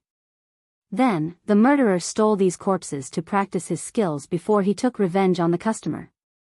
He's a real pervert. When the police found him, the internal organs of those people were still hanging in his house. He probably wanted to dry them and make them into a specimen. And the strangest thing is that I always thought that he was jealous of the others because he lost his left hand. But when the police caught him, they found that he had 7 fingers on his left hand. Perhaps he could not stand the strange looks of others and gradually became twisted. His family also left him one by one, so he stole the corpses and forcibly became a family. So, you've done a good deed? Mu Chichi smiled, and suddenly remembered that Xing Minglan had called her in the afternoon. Did you let fourth sister and Jing Yun go to Zhongteng? Fourth sister went to the wedding today and scolded second brother. That's why I couldn't keep hiding it from her, so I told her the secret so that she could be happy. You should have done that earlier. It's a pity I wasn't there, or I could see fourth sister's excited face. Mu Chichi expressed her regret. After washing her hair, Xing Xiao wiped her hair with a towel. But slowly, his hand began to move downwards. Mu Chichi promptly laughed. Stop it. Let me dry my hair first or I'll catch a cold. I'll spare you for now. Xing Xiao did not want his little one to suffer, and so temporarily suppressed his desire. Meanwhile, Mu Chichi was puzzled. How could this man still have the mood to do that after hearing about the body parts and organs? Xiao Xiao, your mental fortitude is better than Feng Shanshan's. This person has dealings with the Xing family. Keep your guard up. Xing Xiao said seriously as he carried Mu Chichi out of the bathtub. Of course I'll be on guard. Actually, I would be careful even if you didn't tell me.